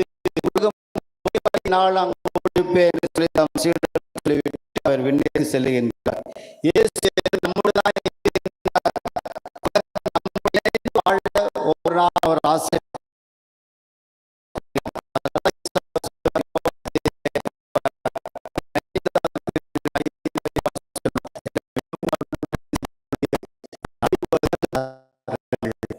உணர்ந்து பார்த்து குடும்பத்தில் உங்களோடு நான் பயணித்தேன், உங்களோடு நான் சேர்ந்து எல்லோரும் உறவாடுகின்ற அன்பு செய்கின்றேன். நீங்கள் போய் வேண்டாம். என்னோடு இருந்தால் நீங்கள் அற்புதமான காரியத்தை செய்ய முடியும். எவ்வாறு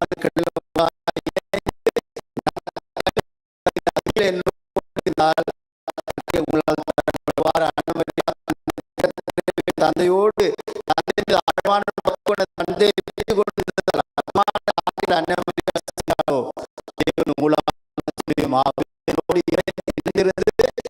காரியம் செய்ய வேண்டும் என்றால் என்னோடு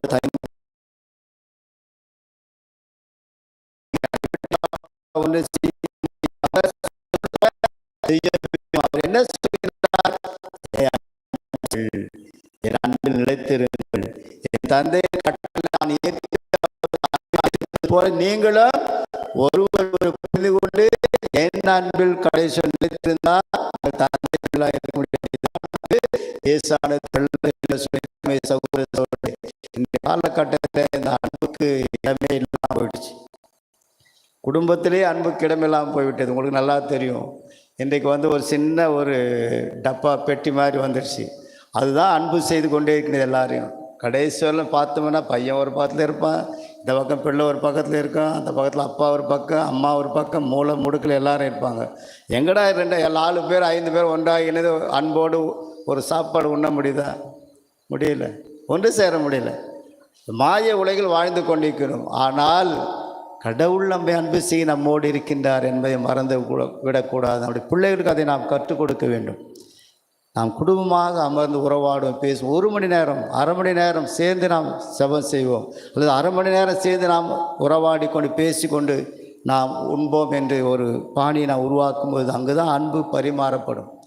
உணவின் வழியாக அன்பு பரிமாறப்படுகின்றது, வார்த்தைகள் வழியாக அன்பு பரிமாறப்படுகின்றது.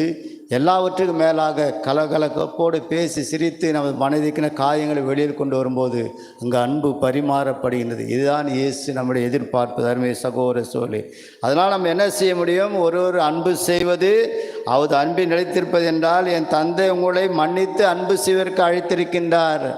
அவை தந்தை எவ்வாறு உங்களை மன்னிக்க அதே போல் நீங்கள் ஒருவர் மன்னித்து அன்பு செய்யுங்கள். அப்பொழுது கடவுள் தந்தையாக கடவுள் உங்களோடு இருப்பார், நீங்கள் தந்தையாக கடவுளோடு இருப்பீர் என்பதைதான் இயேசு அழகாக நம்ம சொல்கின்றார். ஆவியின் அருமை சகோதர சோழே, இயேசு நம்மோடு இருக்க வேண்டும். அந்த இயேசு நம்மோடு இருந்தால் எல்லாம் நிறைவே என்பதற்காக எல்லோரும் எழுந்து நின்று என் கூடவே இரும். அது தெரியுமாப்பா? நீங்கள் தான் நல்லா பாடுங்களேன், தெரியும்.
நீ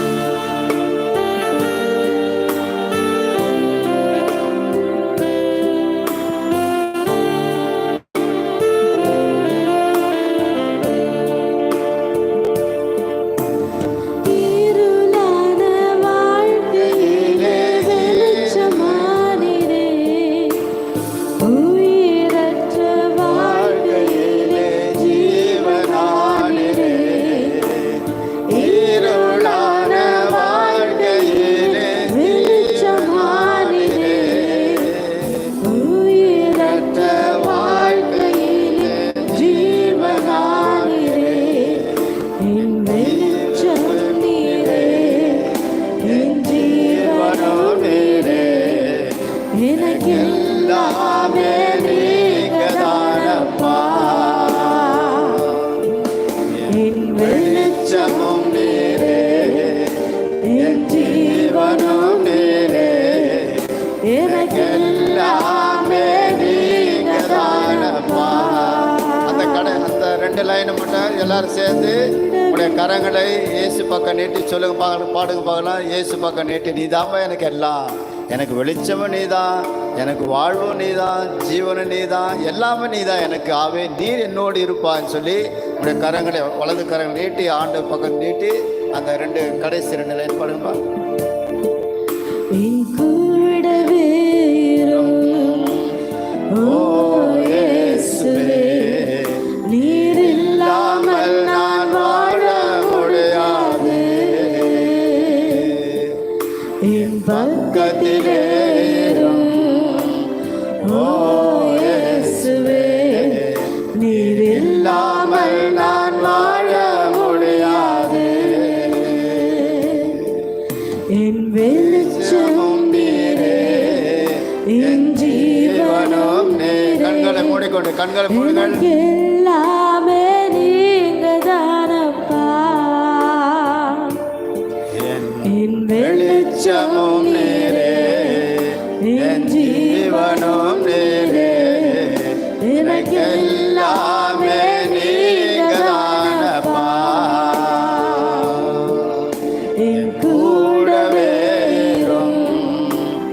ஓ இயேசுவே, நீர் இல்லாமல் நான் வாழ முடியாது. என் பக்கத்திலே இரும். ஓ இயேசுவே, நீர் இல்லாமல் நான் வாழ முடியாது. நீர் இல்லாமல் நான் வாழ முடியாது. நீர் இல்லாமல் நான் வாழ முடியாது. அன்பு சகோதர சூழலே, இயேசு இல்லாமல் நம்மால் வாழ முடியாது. கண்டிப்பாக இயேசுவை நற்கொடை ஆண்டவரை உட்கொள்கின்றவர் எல்லாருமே அதுதான் நினைப்பார்கள் ஒவ்வொரு நாளும். அது இயேசு என்னுடைய உள்ளத்தில் வரவில்லை என்றால் என்னுடைய வாழ்வு மாறுகின்றது, வித்தியாசமாக போய்விடுகின்றது. அவை அந்த இயேசு என்னோடு இருக்க வேண்டும், அவர் என்னோடு சங்கமாக வேண்டும் சொல்லிதான் அநேக மக்கள் காலையில் திருப்பலிக்கு வந்து நற்கொடை ஆண்டு உட்கொண்டு அந்த நற்கொடை ஆண்டு வழியாக வாழ்கின்றவர் அநேக மக்கள் இருக்கின்றார்கள். அந்த இயேசு நற்கொடை ஆண்டவர் நம்மோடு வந்து உணவாக வந்து நம்மில் கரைத்து கொண்டு நம்மை அவர் பக்குவப்படுத்தினார், பதப்படுத்துகின்றார், பண்படுத்துகின்றார். நல்லவர்களாக வாழ்வதற்காக இறை மக்களாகி நாம் பொதுநிலையராகி இருக்க நாம் அனைவரும் அந்த பணியை செய்வதற்காக தந்தையார் கடவுள் வழியாக தந்தையார் கடவுள் ஆண்டவராகிய இயேசு கிறிஸ்து வழி அந்த பொறுப்பை நம்மடுத்து ஒப்படைத்திருக்கின்றார். ஒரு மாபெரும் அழைப்பு நம்பிக்கையாளராகிய நமக்கு ஒரு மாபெரும் அழைப்பு, அது பொதுநிலையராகிய நமக்கு அது ஒரு மாபெரும் அழைப்பு. அந்த அழைப்பை ஏற்றுக்கொண்டு யாரெல்லாம் இயேசுடன் வந்து அவரை உள்வாங்கின்றார்களோ அவர்களுக்கு அவர் என்ன செய்கின்றார்? தூண்டுகின்றார். எதற்காக? போய் நற்செய்தி அறிவியுங்கள், வாழ்விலே நற்செய்தி அறிவியுங்கள். உங்களுடைய சொல்லாலும் செயலாலும் நீதியோடு நேர்மையோடு நிலைத்து நின்று உறுதியோடு அந்த செய்தியை உங்களுடைய சொற்கள் வழியாக அறிவியுங்கள், உங்களுடைய வார்த்தையின் வழியாக அறிவியுங்கள், வாழ்க்கையின் வழியாக அறிவியுங்கள். நீங்கள் தேர்ந்தெடுக்கப்பட்ட அரச குருத்துவ திருக்கூட்டத்தை சார்ந்த மக்கள். பாருங்கள், பேதுரு அழகாக சொல்கின்றார் மக்களை பார்த்து, நீங்கள் தேர்ந்தெடுக்கப்பட்ட அரச குருத்துவ திருக்கூட்டத்துடைய மக்கள். நீங்கள் எதற்காக? நற்செய்தி அறிவிப்பதற்காக. நற்செய்தி எடுத்துவதற்கு பொதுநிலையாக நமக்கு தரப்பட்ட ஒரு மாபெரும் அழைப்பு. 2ஆம் வத்திக்கான் சங்கத்து வழியாக கடவுள் நமக்கு தந்த ஒரு அற்புதமான ஒரு வாய்ப்பு. அது குருக்களுக்காக, சகோதர சவுலுக்காக மட்டுமல்ல, திருமுழுக்கு பெற்ற அத்தனை பேருக்கும் தரப்பட்ட ஒரு அற்புதமான ஒரு வாய்ப்பை நீங்கள் பயன்படுத்தி கொண்டிருக்கின்றீர்கள். நாம் தியானத்தை வந்து பங்கேற்றால் மட்டும் போதாது, என்னாலும் அறிவிக்க முடியும். எதை அறிவிப்பது? வேதாந்தத்தை பைபிளத்துக்கு தான் கையில் போன அவசியம் கிடையாது. நம்முடைய நம்பிக்கையை மற்றவர்கள் நம்பிக்கையற்றவர்களுக்கு எடுத்து சொல்லுங்கள். நம்பிக்கையற்றவர்களை இயேசுடன் அழைத்து வாருங்கள். யார் யாரெல்லாம் நம்பிக்கை கொடுக்கின்றார்கள் அவர்கள் இன்னும் ஆழமாக நம்பிக்கொண்டு வாழ்வதற்கு நீங்கள் துணையாக இருங்கள், உறுதியாக இருங்கள். அதுதான் இயேசு நம்ம தருக்கின்ற ஒரு பாடம். பொதுநிலையராக நமக்கு ஆலயத்தில் வந்து பங்கேற்பது மட்டும் கிடையாது, அதை ஈடுபடுத்தி கொள்வது, அதை பயன்படுத்தி கொள்வது, நாம் என்று சேர்ந்து குருக்களோடு இணைந்து பணியில் ஈடுபடுவது. எத்தனையோ மக்கள் இருக்கின்றார்கள் அருமை சகோதர சோழே. நன்றாக பணி செய்து இருக்கின்றார்கள், வெளியில் வேடிக்கை பார்த்து இருக்கின்றார்கள், ஆலயத்தை வந்து வேடிக்கை பார்த்து இருக்கின்றார்கள், குருக்களை பற்றி அவதூறாக பேசிட்டு இருக்கிறார்கள், திரு அவை பற்றி திருச்சை பற்றி அவதூறாக பேசிட்டு இருப்பார்கள். அவர்களை பற்றி கவலைப்பட வேண்டும். ஆனால் நான், நம்பிக்கையாளனாகிய நான் அல்லது பொது நிலையராகிய நான் கிறிஸ்துவோடு இணைந்து தந்தையாய் கடவுள் அவருக்கு கொடுத்த அந்த கட்டளையை இயேசு கிறிஸ்து என் வழியாக நிறைவேற்ற அவர் என்னை தேர்ந்தெடுத்திருக்கின்றார். ஆகவே நான் என்ன செய்ய வேண்டும்? அவரில் நம்பிக்கை வைத்து அவர் தருகின்ற ஊக்கத்தை உற்சாகத்தை நான் உள்வாங்கி திரு அவையோடு இணைந்து திரு அவையில் நிலைத்து நின்று அந்த திரு அவையின் வழியாக நான் நற்செய்தி பிறகு எடுத்து சொல்ல அழைக்கப்பட்டிருக்கின்ற ஒரு ஆசீர்வாதத்தை கடவுள் நமக்கு கொடுத்திருக்கின்றார். பொது நிலையாய் நமக்கு கொடுத்திருக்கின்றார். அவை அந்த ஆசீர்வாதத்தை நாம் என்ன செய்ய வேண்டும்? ஒரு அழைப்பாக மட்டுமல்லாமல் பொறுப்போடு நடந்து கொள்ள கடவுள் நம்மை அழைத்திருக்கின்றார். பொறுப்போடு நடந்து கொள்ள இது ஒரு கடமை, நமக்கு தரப்பட்டுள்ள கடமை. சிலெல்லாம் வயதானலாம் இருக்கின்றீர்கள். இந்த வயதான காலத்திலும் நான் பெற்றுவிட அந்த நம்பிக்கையை என்னால் என் பேரனுக்கு பேத்திக்கு எடுத்து சொல்ல முடியும். அதான் நற்செய்தி. விசுவாசம் அந்த பிள்ளைகளுக்கு கொடுக்கணும். என்று பிள்ளைகளுக்கு விசுவாசம் இல்லை. ஒரு ஜெபம் சொல்கிறா, திருப்பலி பூசில் ஒரு ஜெபத்தை சொல்கிறானே தெரியல. பாட்டு பாடுறானா பாடுவான், அவன் பாட்டை இவன் பாட்டை இவன் பாட்டே பாடுவான். கோவிலில் பாட்டு பாடுறான்னு பாட தெரியாது. கற்றுக் கொடுக்கல பெற்றோர்கள். வேறு எதுவோ கற்றுக் கொடுக்குறாங்க. டிவியை பார்த்து அதை பார்த்து இதை பார்த்து எங்கெங்கே அனுப்புகிறாங்க. ஆனால் ஒரு நல்ல ஒரு கிறிஸ்துவனாக நீ வாழ்ந்தால் கடவுள் உன்னோடு இருந்து உன்னை உயர்த்துவார். எத்தனை மடங்கு வேண்டுமானாலும் உன்னை உயர்த்துவார். ஆனால் அந்த நம்பிக்கையை நமது பிள்ளைகளுக்கு இன்றைக்கு யாரும் ஊட்டுவதற்கு பெற்றோர்கள் இல்லை. பிள்ளைகளை ஈண்டெடுத்தார்களே தவிர அந்த பிள்ளைகள் படிக்க வைக்க வேண்டிய அக்கறை இருக்கிறதே தவிர கிறிஸ்துடைய ஞானத்தை அந்த பிள்ளைகள் தர வேண்டும், கிறிஸ்துடைய ஆன்மீகத்தை இந்த பிள்ளைகள் ஊட்ட வேண்டும் என்று யார் நினைத்து பார்ப்பது கிடையாது. யோசித்து பாருங்கள், எத்தனை பெற்றோர் அப்படி இருக்கிறாங்க இன்றைக்கு. நான் ஒரு பங்கு தந்தையாக இருந்தபோது, அதிப தந்தையாக இருந்தபொழுது அண்ணா யூனிவர்சிட்டியில் ஒரு டைரக்டர் இருந்தார், கத்தோலிக்க டைரக்டர். அருமையான மனிதன். அவருடைய மனைவி அருமையான மனைவி. விசுவாசத்தில் அவர்களை யாரும் ஒன்று செய்ய முடியாது. அந்த அளவு விசுவாசம். சரியான நேரத்தில் வருவார்கள், சரியான நேரத்தில் புறப்படுவார்கள். குருவான சொல்வதை அருமையாக கேட்பார்கள், செவி சாய்த்து ஈடுபடுவார்கள். பங்கு அளவில் அவரை ஈடுபடாமல் தான் இருந்தால் அவரை யாரும் பயன்படுத்தலை. ஆனால் நான் போய் கண்டுபிடிச்சி ஆளை உள்ள இழுத்துட்டு வந்து நல்லா ஈடுபட வச்சு அருமையாக ஈடுபட்டார். 2 பையனுங்க தான் அவருக்கு. அப்பா அம்மா கூடவே வருவானுங்க, அப்பா அம்மா கூடவே போவானுங்க. சில வேளைகளை அவர்கள் படித்து விட்டு லேட்டாக படித்து விட்டு உறங்கி விட்டார் என்றால் அடுத்த திருப்பலிக்கு அப்பா அம்மா முதல் திருப்பலிக்கு வந்தாலும் பையனுங்க 11 மணி திருப்பலியை தவற மாட்டார்கள். 11 மணி கரெக்டாக வந்து நிற்பானுங்க. அவனை பார்த்துட்டு பூசலாம் முடிந்த பிறகு அவனுக்கு என்னை வந்து பார்த்துட்டு பிளஸ்ஸிங் வாங்கி தான் போவானுங்க. அப்படி என்றால் அந்த அப்பா அம்மா ஊட்டிய உணவு அது, விசுவாச உணர்வு. இப்போ அவங்களுக்கு மேரேஜ் நடக்க போகுது. அவங்க கல்யாணம் நான் தான் போய் மந்திரிக்க போகிறேன். அந்த பசனுடைய கல்யாணத்தை ஒரு பையன், பெரிய பையனுக்கு. அப்படின்னா பாருங்கள், அவர் இருந்த அந்த விசுவாசம் தன்னுடைய பிள்ளைகளுக்கு போய் சேர வேண்டும். அந்த பிள்ளைகள் தன்னுடைய பிள்ளைகளுக்கு கொடுக்க வேண்டும். அந்த உணவை நாம் கொடுப்பது கிடையாது. அவர்தான் வாழ்வு, அவர்தான் ஜீவன், அவர்தான் ஒளி, எல்லாமே என் வாழ்வுக்கு. அந்த வாழ்வை நான் பிறர் கொடுப்பதற்காக கடவுளினை அழைத்திருக்கின்றார். பொதுநிலையாக எனக்கு கொடுக்கப்பட்ட ஒரு மாபெரும் பாக்கியம். நான் ஒரு திருத்தூதன் என்பதை எல்லோரும் உணர வேண்டும், எல்லா மக்களும் உணர வேண்டும். விசுவாசத்தனை பேர் உணர்ந்து விட்டார் என்றால் கடவுள் என்ன செய்கின்றார்? படைத்த உலகை நம்மளுக்கு ஒப்படைத்து அதை நீங்கள் புதுப்பித்து புதுமைப்படுத்துங்கள் என்று சொல்லி கொடுத்திருக்கிற அந்த உலகிலே புதுமைப்படுத்த வேண்டும். பல அமைப்புகள் வடிவங்கள் இந்த உலகத்தில் இருந்தாலும் அந்த அமைப்புகளோடு நீங்கள் இருந்து அந்த அமைப்புகளை புதுப்பித்து அவற்றை எனக்கு ஏற்றவர்களாக மாற்றுங்கள். உலகை புதுப்பிக்க வேண்டிய கடமை பொறுப்பு பொதுநிலையாய் நமக்கு உண்டு. அதுதான் திருச்சங்கம் நமக்கு சொல்லுகின்றது. ஆண்டவர் சொல்வதும் அதுதான். உன்னை நீ புதுப்படைப்பாக மாற்றிக்கொண்டா என்றால் அடுத்தவரை அதை மாற்றி அமைத்துக்கொள். அடுத்தவரை அடுத்த மனிதர்களும் எல்லோருமா சேர்ந்து இந்த உலகை நீங்கள் படைத்த ஆளுங்கள் மட்டுமல்ல, அதை புதுப்பித்து என்னை மகிமைப்படுத்துங்கள். தந்தையார் கடவுள் நமக்கு கொடுத்த கட்டளை அதுதான். அவை இறை மக்களாய் நீங்கள், பொதுநிலையாய் நீங்கள் அந்த ஒரு கருத்தை உள்வாங்கி நான் நற்செய்தி கேட்டேன், செவி சாய்த்தேன், அதை விசுவசித்து ஏற்றுக்கொள்கின்றேன். விசுவசித்ததை நான் பிறருக்கு என் வாழ்வாலும் சொல்லாலும் செயலாலும் வாழ்க்கையினாலும் வாழ்ந்து காட்டும் பொழுது நான் நற்செய்தி அறிவிக்கின்ற ஒரு திருத்துவனாக எனக்கு கொடுத்த ஒரு வாய்ப்பு, ஆசீர்வாதம், அழைப்பு. இந்த அழைப்பை நான் ஏற்று செயல்படும் என்று சொல்லி தான் நாம் இறைவனிடத்தில் கேட்க வேண்டும். என்னை பயன்படுத்தி இறைவா பேசும் அடியை நான் கேட்கின்றேன், என்னை பயன்படுத்தும் பொழுது கடவுள் நமக்கு அந்த ஒரு சக்தியை தரும் என்பதை தான் நான் உங்களுக்கு தெளிவாக எடுத்து சொல்ல ஆசைப்படுகிறேன். கடைசியாக நாம் சிந்திப்பது அதன் பின்னர் டைம் ஆயிடுச்சா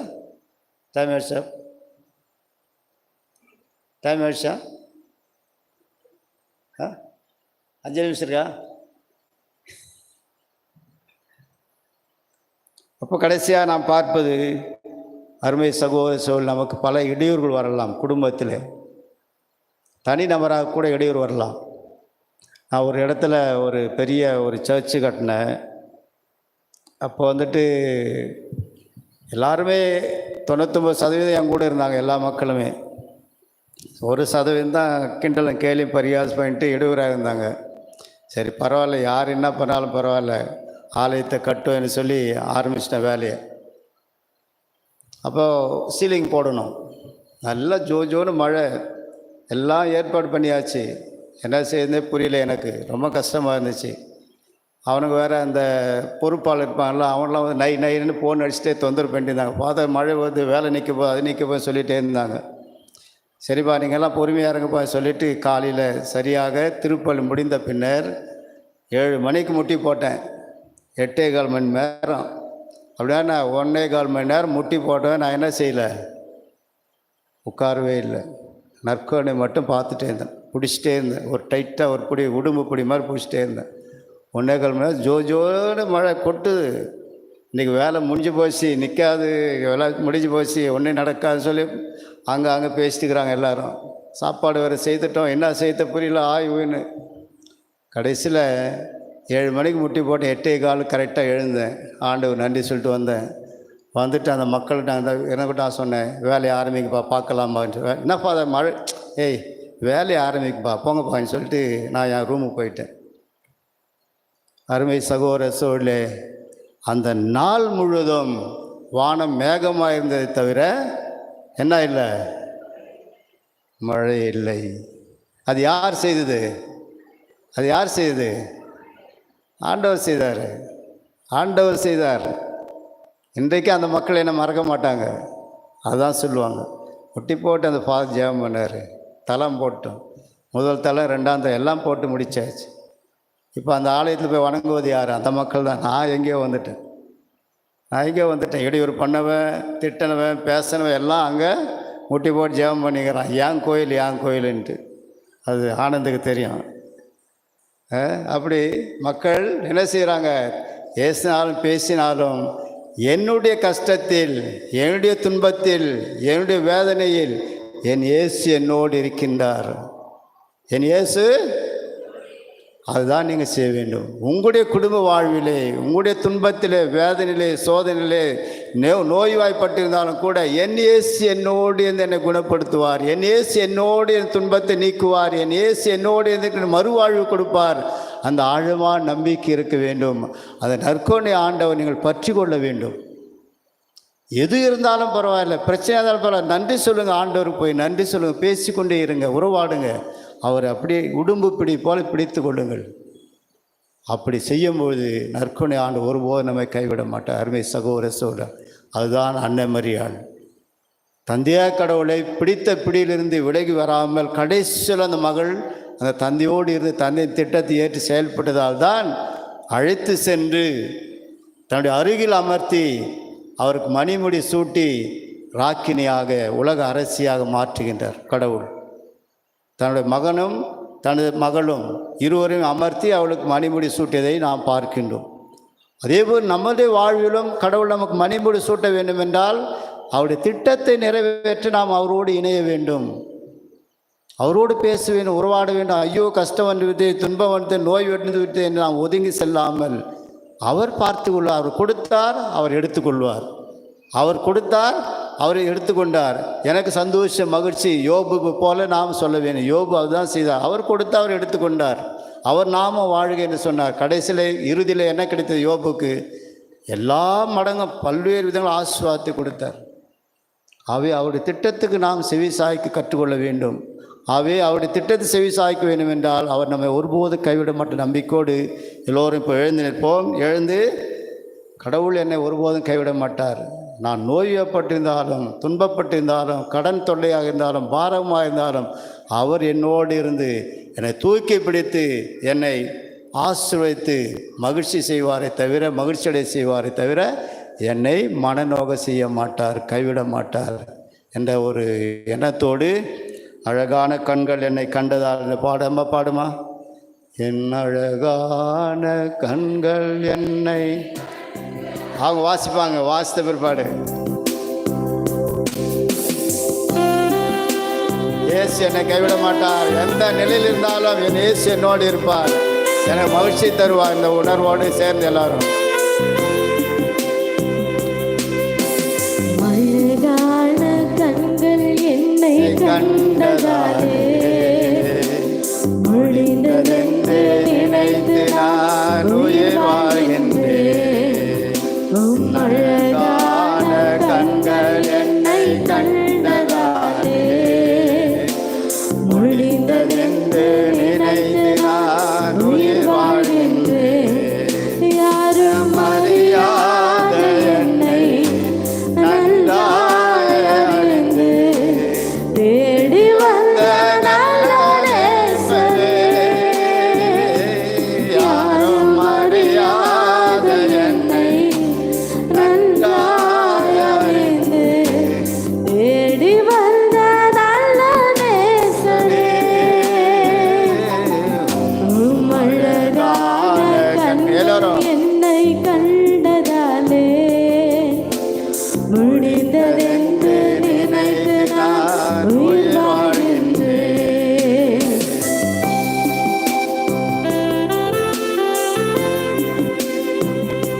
இயேசுவே என் மீட்பர், உம்மீது நான் நம்பிக்கை வைக்கின்றேன். நீரே எனக்கு மறுவாழ்வு தருகின்றவர், எனக்கு மீட்பு அளிக்கின்றவர், எனக்கு நிலைவாழ்வு தருகின்றவர். உம்மீது நான் ஆழமாக நம்பிக்கை வைக்கிறேன். ஆண்டவரே என் மீது இறங்கும்.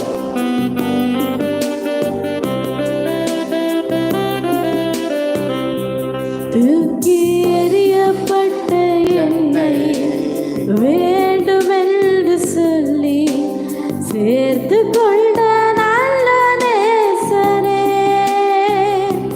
தூக்கி எறியப்பட்ட என்னை வேண்டுமென்று சொல்லி சேர்த்து கொண்ட நல்ல நேசரே, அழகான எல்லாரும் கண்கள் என்னை கண்டதாலே முடிந்ததென்று நினைத்து நான் உயிர் வாழ்கின்றேன். அழகான கண்கள் என்னை கண்டதாலே முடிந்ததென்று நினைத்து நான் உயிர் வாழ்கின்றேன். நீ போகும்போதும் காப்பேன், வரும்போதும் காப்பேன், இப்போதும் காப்பேன், எப்போதும் காப்பேன். திருப்பால் 127 சொல்லப்படுவது போல அவர் எப்போது நம்மோடு இருந்து நம் பக்கத்தில் அமர்ந்து கொண்டு நம்மை வழிநடத்தக்கூடிய இறைவனாக இருக்கின்றார். நமக்கு இடர்பாடு வந்தாலும் நான் அந்த இடர்பாடை நான் தூக்கி எறிந்து விட்டு உனக்கு மகிழ்ச்சியை சந்தோஷம் அவனுக்கு தரக்கூடியவன் என்பதை இயேசு நற்கொழுது நமக்கு உணர்த்துகிறார். சகோதர சோழே அனைவரும் வீடு சேர்ந்து பாடுவோம். ஒன்றும் இல்லாத என்னை உம் காருண்யத்தாலே உயர்த்தி வைத்த நல்ல நேசரே, ஒன்றும் இல்லாத என்னை உம் காருண்யத்தாலே உயர்த்தி வைத்த நல்ல நேசரே, உம் அழகான கண்கள் என்னை கண்டதாலே முடிந்ததென்று நினைத்து நான் உயிர் வாழ்கின்றேன். உம் அழகான கண்கள் என்னை கண்டதாலே முடிந்ததென்று நினைத்து நான் உயிர் வாழ்கின்றேன். யாரும் அறியாத என்னை நன்றாய் அறிந்து தேடி வந்த நல்ல நேசரே, யாரும் அறியாத என்னை நன்றாய் அறிந்து தேடி வந்த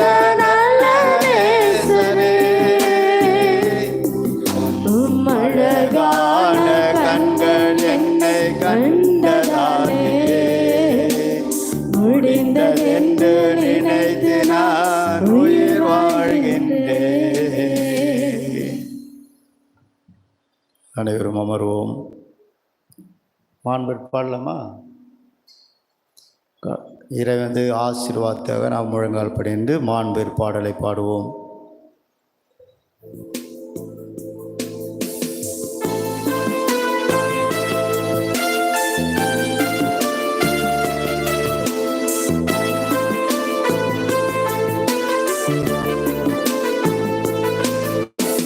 மாண்புயரிருவருள் அனுமனத்தை தாழ்ந்து பணிந்து ஆராதிப்போம்.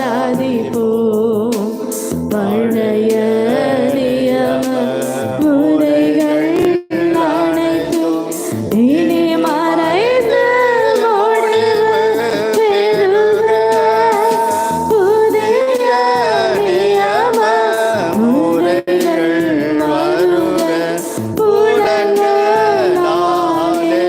மனிதன் இதனை அறிய இயலாம்.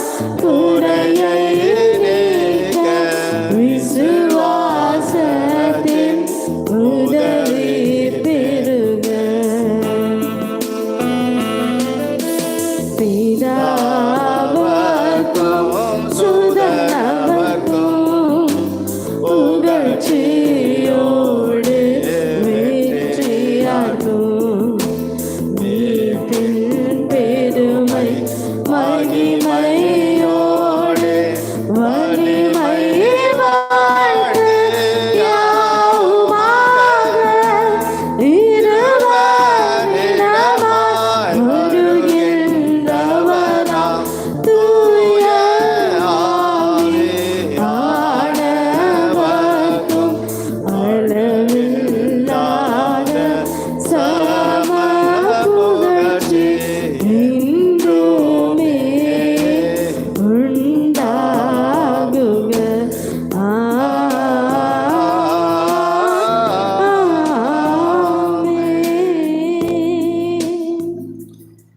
கொண்டாடுவோமாக.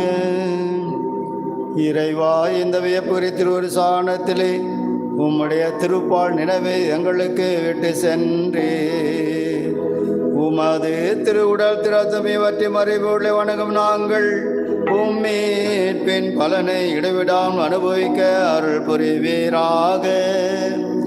எங்கள் ஆண்டவர் கிறிஸ்து வழியாக உம்மை மன்றாடுகின்றோம்.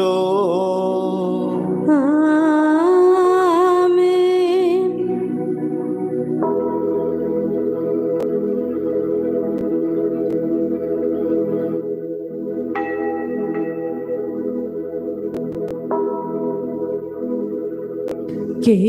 கேருபீன்கள் சேராவின்கள் போற்றிடும் பரிசுத்தரே. கேருபீன்கள் சேராவின்கள் போற்றிடும் பரிசுத்தரே. பரிசுத்தர் பரிசுத்தர் பரிசுத்தரே. பரிசுத்தர் பரிசுத்தர் பரிசுத்தரே.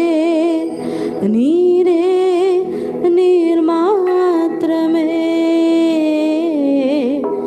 நீரே நீர் மாத்திரமே.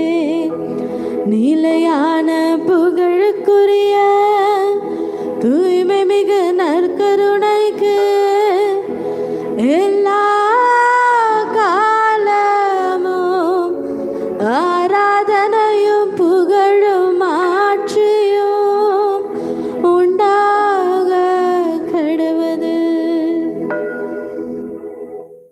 எலை மகிமைப்படுத்தும் தெய்வம் நீயதானப்பா. உமை மனசார மகிமைப்படுத்துறே. எலை அழகுபடுத்தும் தெய்வம் நீயதானப்பா. உமை அன்போடு ஆராதிப்பே. எலை மகிமைப்படுத்தும் தெய்வம் நீயதானப்பா. உமை மனசார மகிமைப்படுத்துறே. அன்பிற்குரியவர்களே, கத்தோலிக்க திருஅவையின் போதனைகளையும் புனிதர்களின் உறவுகளையும் அறிந்து குழு சபங்களிலும் அன்பியங்களிலும் இறைவார்த்தையை பகிர உங்களுக்கு விருப்பமா, ஆர்வமா? அப்படியெனில் பல்வேறு தலைப்புகளில் விவிலிய அடிப்படையில் நீங்கள் பார்க்க, புரிந்து கொள்ள இயேசுவே நம் மீட்பர் குழுவினரின் YNM சேனலை சப்ஸ்கிரைப் செய்யுங்கள். அப்படியே பெல் பட்டனை கிளிக் செய்யுங்கள். நீங்கள் சப்ஸ்கிரைப் செய்தமைக்கு நன்றி.